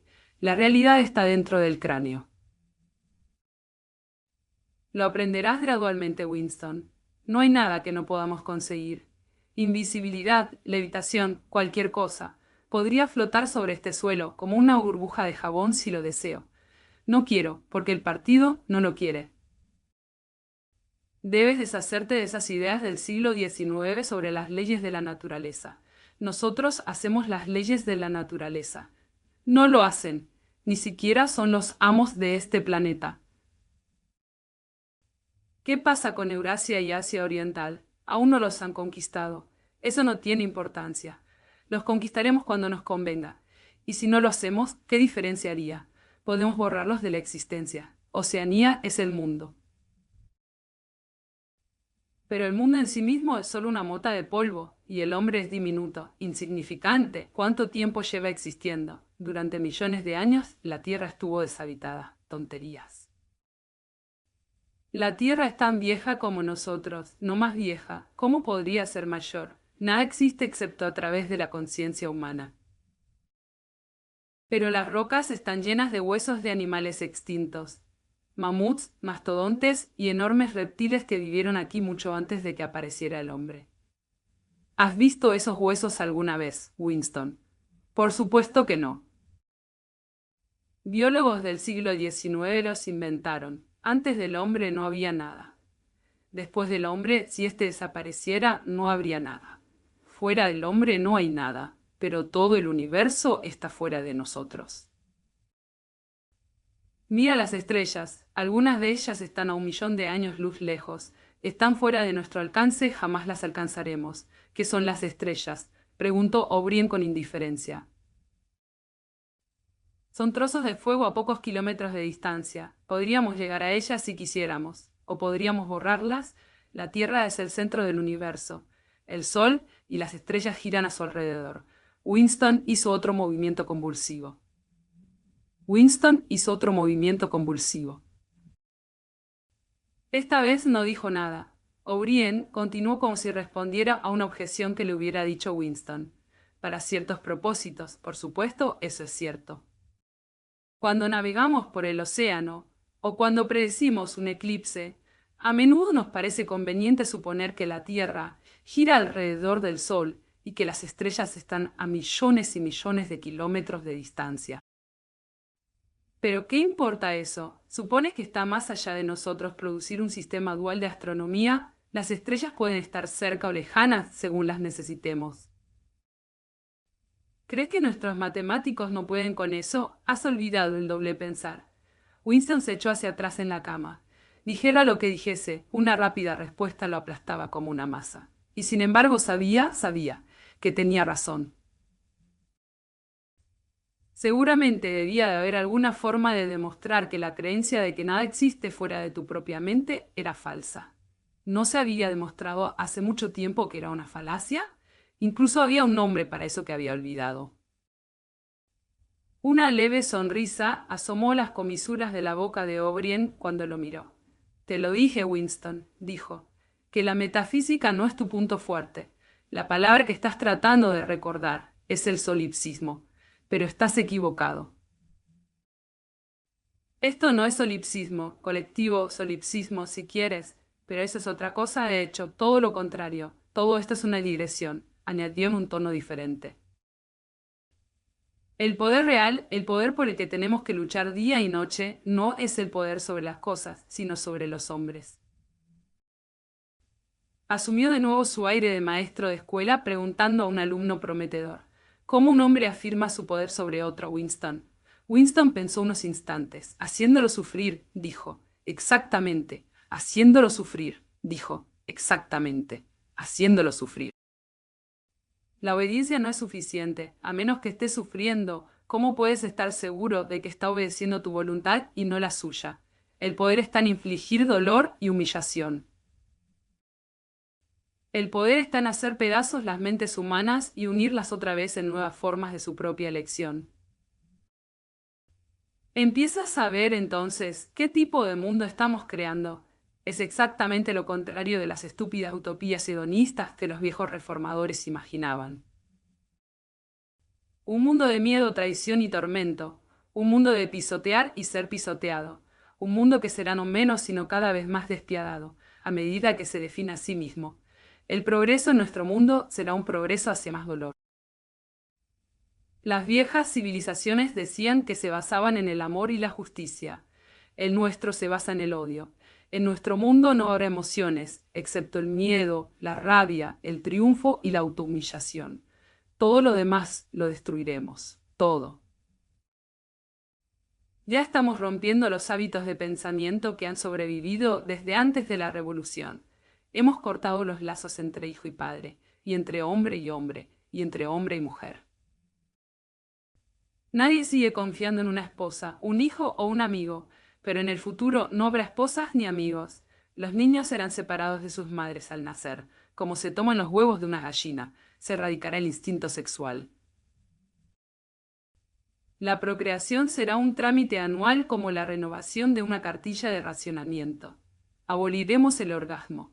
Nuestros neurólogos están trabajando en ello ahora. No habrá lealtad, excepto lealtad hacia el partido.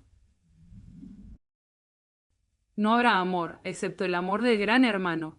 No habrá risa, excepto la risa de triunfo sobre un enemigo derrotado. No habrá arte ni literatura ni ciencia. Cuando nosotros seamos omnipotentes no tendremos más necesidad de la ciencia. No habrá distinción entre la belleza y la fealdad. No habrá curiosidad, no habrá disfrute del proceso de vida. Todos los placeres serán destruidos. Pero siempre, no olvides esto, Winston, siempre existirá la embriaguez del poder, que aumenta constantemente y cada vez es más sutil. Siempre en cada momento habrá la emoción de la victoria, la sensación de pisotear a un enemigo indefenso. Si quieres una foto del futuro, imagina una gota aplastando un rostro humano, para siempre. Hizo una pausa como si esperara que Winston hablara. Winston había intentado volver a encogerse en la superficie de la cama de nuevo. No pudo decir nada. Su corazón parecía estar congelado. O'Brien prosiguió, y recuerda que es para siempre. La cara siempre estará ahí, para que la pisoteen. El hereje, el enemigo de la sociedad, siempre estará allí, para que pueda ser derrotado y humillado una vez más. Todo lo que has pasado desde que estás en nuestras manos, todo eso continuará, y será peor. El espionaje, las traiciones, las detenciones, las torturas, las ejecuciones, las desapariciones nunca cesarán.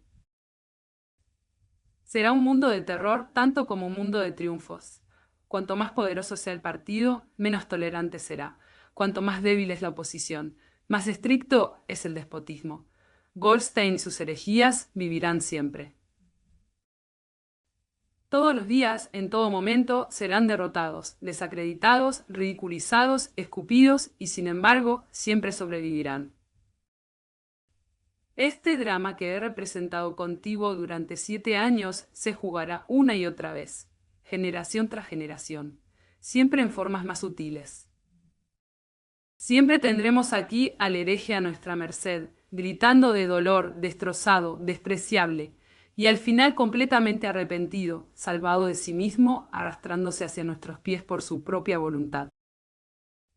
Ese es el mundo que estamos preparando, Winston. Victoria tras victoria, triunfo tras triunfo, una interminable presión sobre el nervio del poder. Estás empezando, puedo ver, a darte cuenta de cómo será el mundo.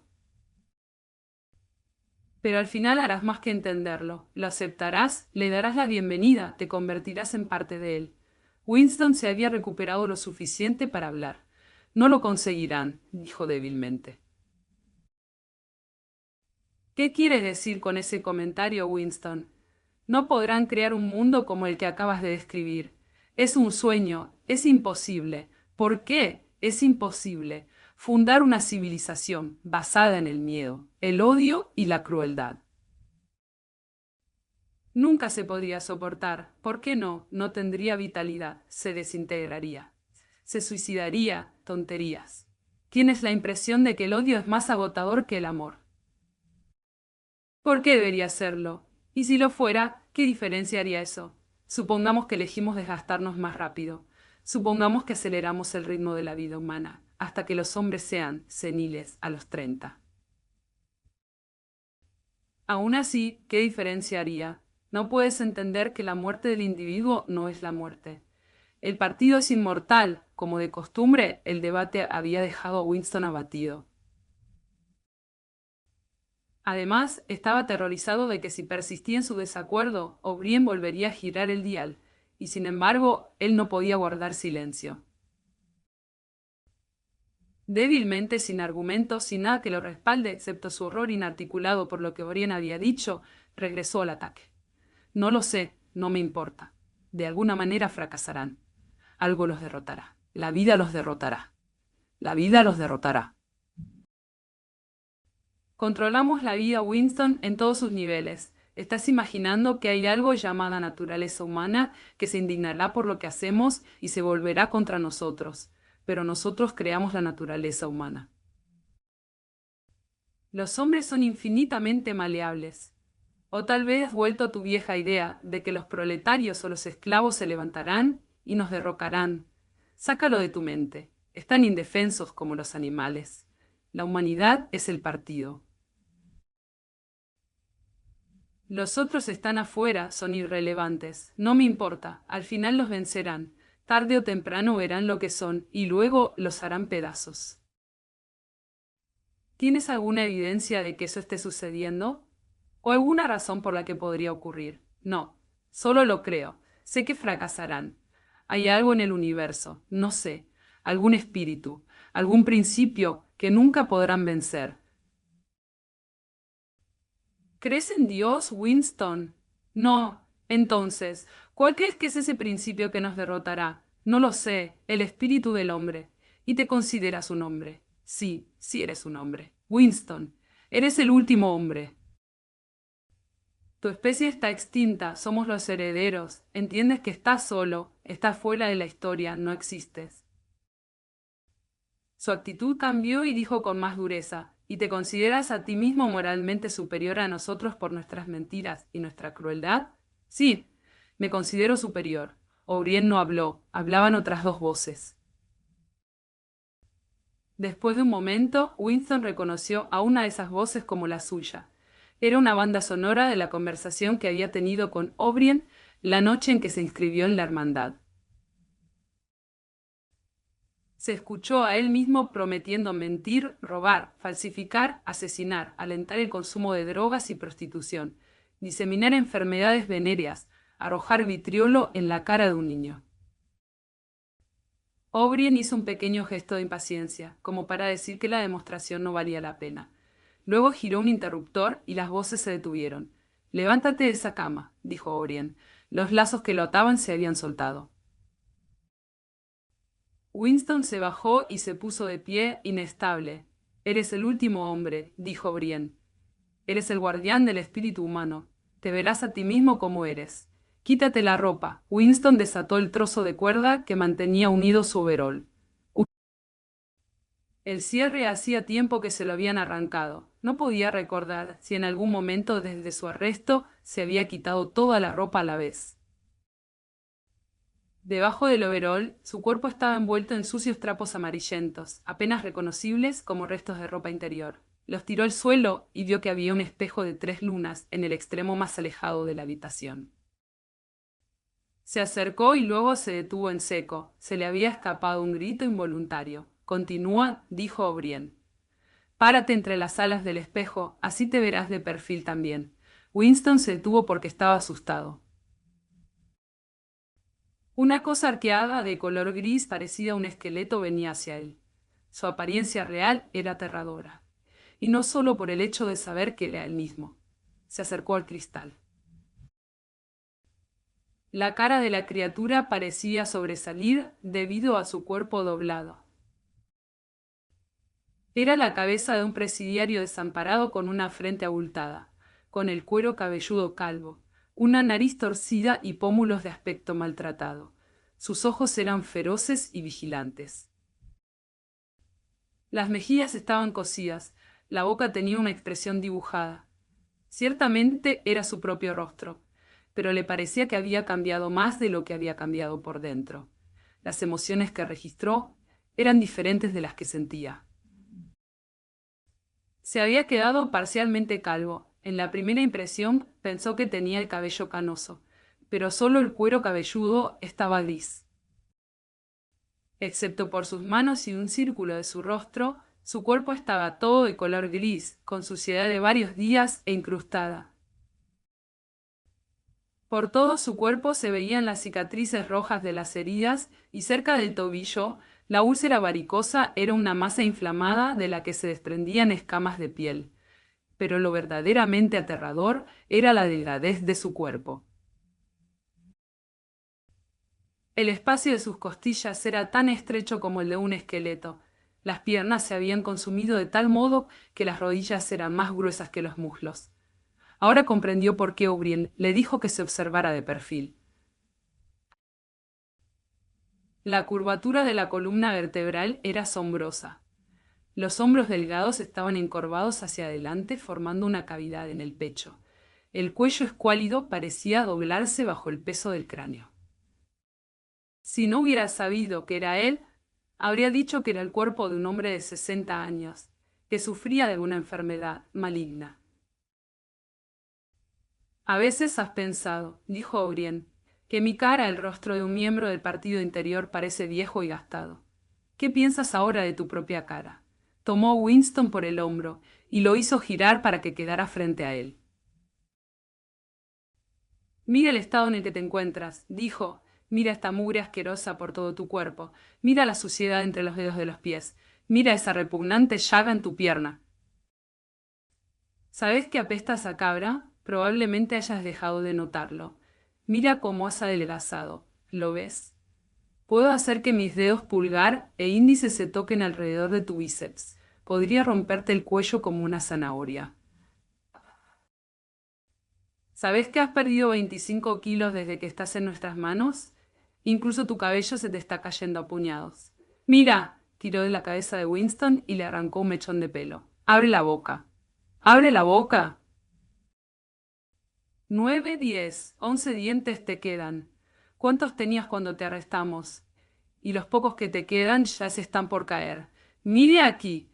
Agarró uno de los dientes frontales que le quedaba a Winston entre su poderoso pulgar y el dedo índice. Una punzada de dolor atravesó la mandíbula de Winston. O'Brien le había arrancado el diente de raíz. Lo arrojó al otro lado de la celda.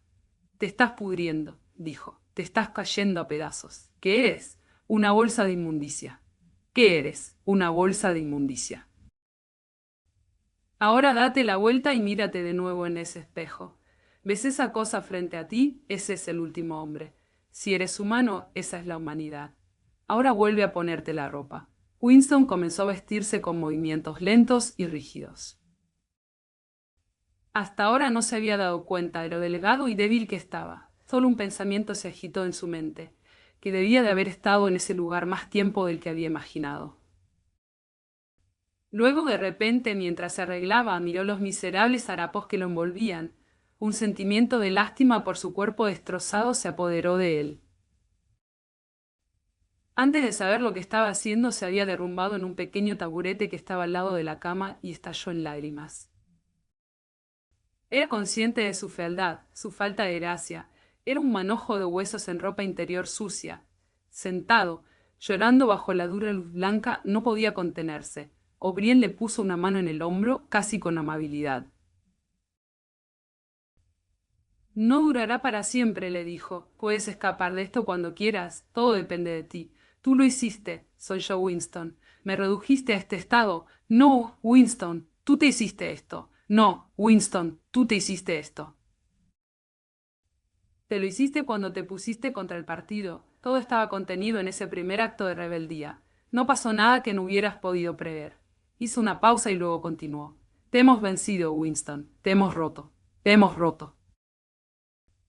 Ya viste lo que quedó de tu cuerpo. Tu mente está en el mismo estado. No creo que pueda quedar mucho orgullo en ti. Te han pateado, azotado, insultado. Has gritado de dolor, has rodado por el suelo sobre tu propia sangre y vómito. Has lloriqueado por misericordia, has traicionado a todos y a todo. ¿Puedes pensar en una sola degradación que no te haya pasado? Winston había dejado de llorar, aunque todavía tenía los ojos llenos de lágrimas. Lo miró a O'Brien. No he traicionado a Julia, dijo. O'Brien lo miró pensativo. No, dijo. No, eso es perfectamente cierto. Tú no has traicionado a Julia. A Winston se le inundó el corazón y volvió a sentir admiración por O'Brien, que nada parecía capaz de destruir. ¡Qué inteligente!, pensó. ¡Qué inteligente!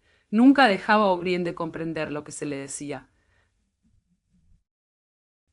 Cualquier otra persona en la Tierra hubiera respondido enseguida que había traicionado a Julia. ¿Pero acaso no había confesado todo bajo la tortura? ¿Les había dicho todo lo que sabía sobre ella, sus hábitos, su personaje, su vida pasada? Había confesado con el más trivial detalle todo lo que había sucedido en sus encuentros. Todo lo que él le había dicho a ella y ella a él, los alimentos que conseguía en el mercado negro, sus adulterios, sus vagas conspiraciones contra el partido, todo. Y sin embargo, en el sentido en que pretendía la palabra, no la había traicionado. Él no había dejado de amarla. Sus sentimientos hacia ella habían permanecido iguales. O'Brien había entendido lo que quiso decirle sin necesidad de darle una explicación. Dime, le dijo Winston, ¿cuándo me dispararán? Puede que tarden mucho tiempo, dijo O'Brien. Eres un caso difícil, pero no pierdas la esperanza. Todos se curan tarde o temprano. Al final te dispararemos. Acabas de escuchar los capítulos 1 al 3 de la tercera parte de 1984. Winston ya no está solo, y sin embargo nunca ha estado más lejos de sí mismo. En esta penúltima entrega, Orwell nos lleva al límite. Lo que puede quebrarse se quiebra, y aún queda lo peor. Si este relato te conmovió, deja tu comentario. ¿Todavía crees que algo puede salvarse? Suscríbete a Relatos Nocturnos para acompañarnos hasta el último capítulo, porque a veces entender el mundo comienza por atreverse a escucharlo. Quédate atento a la próxima entrega, que es la última de este libro de culto.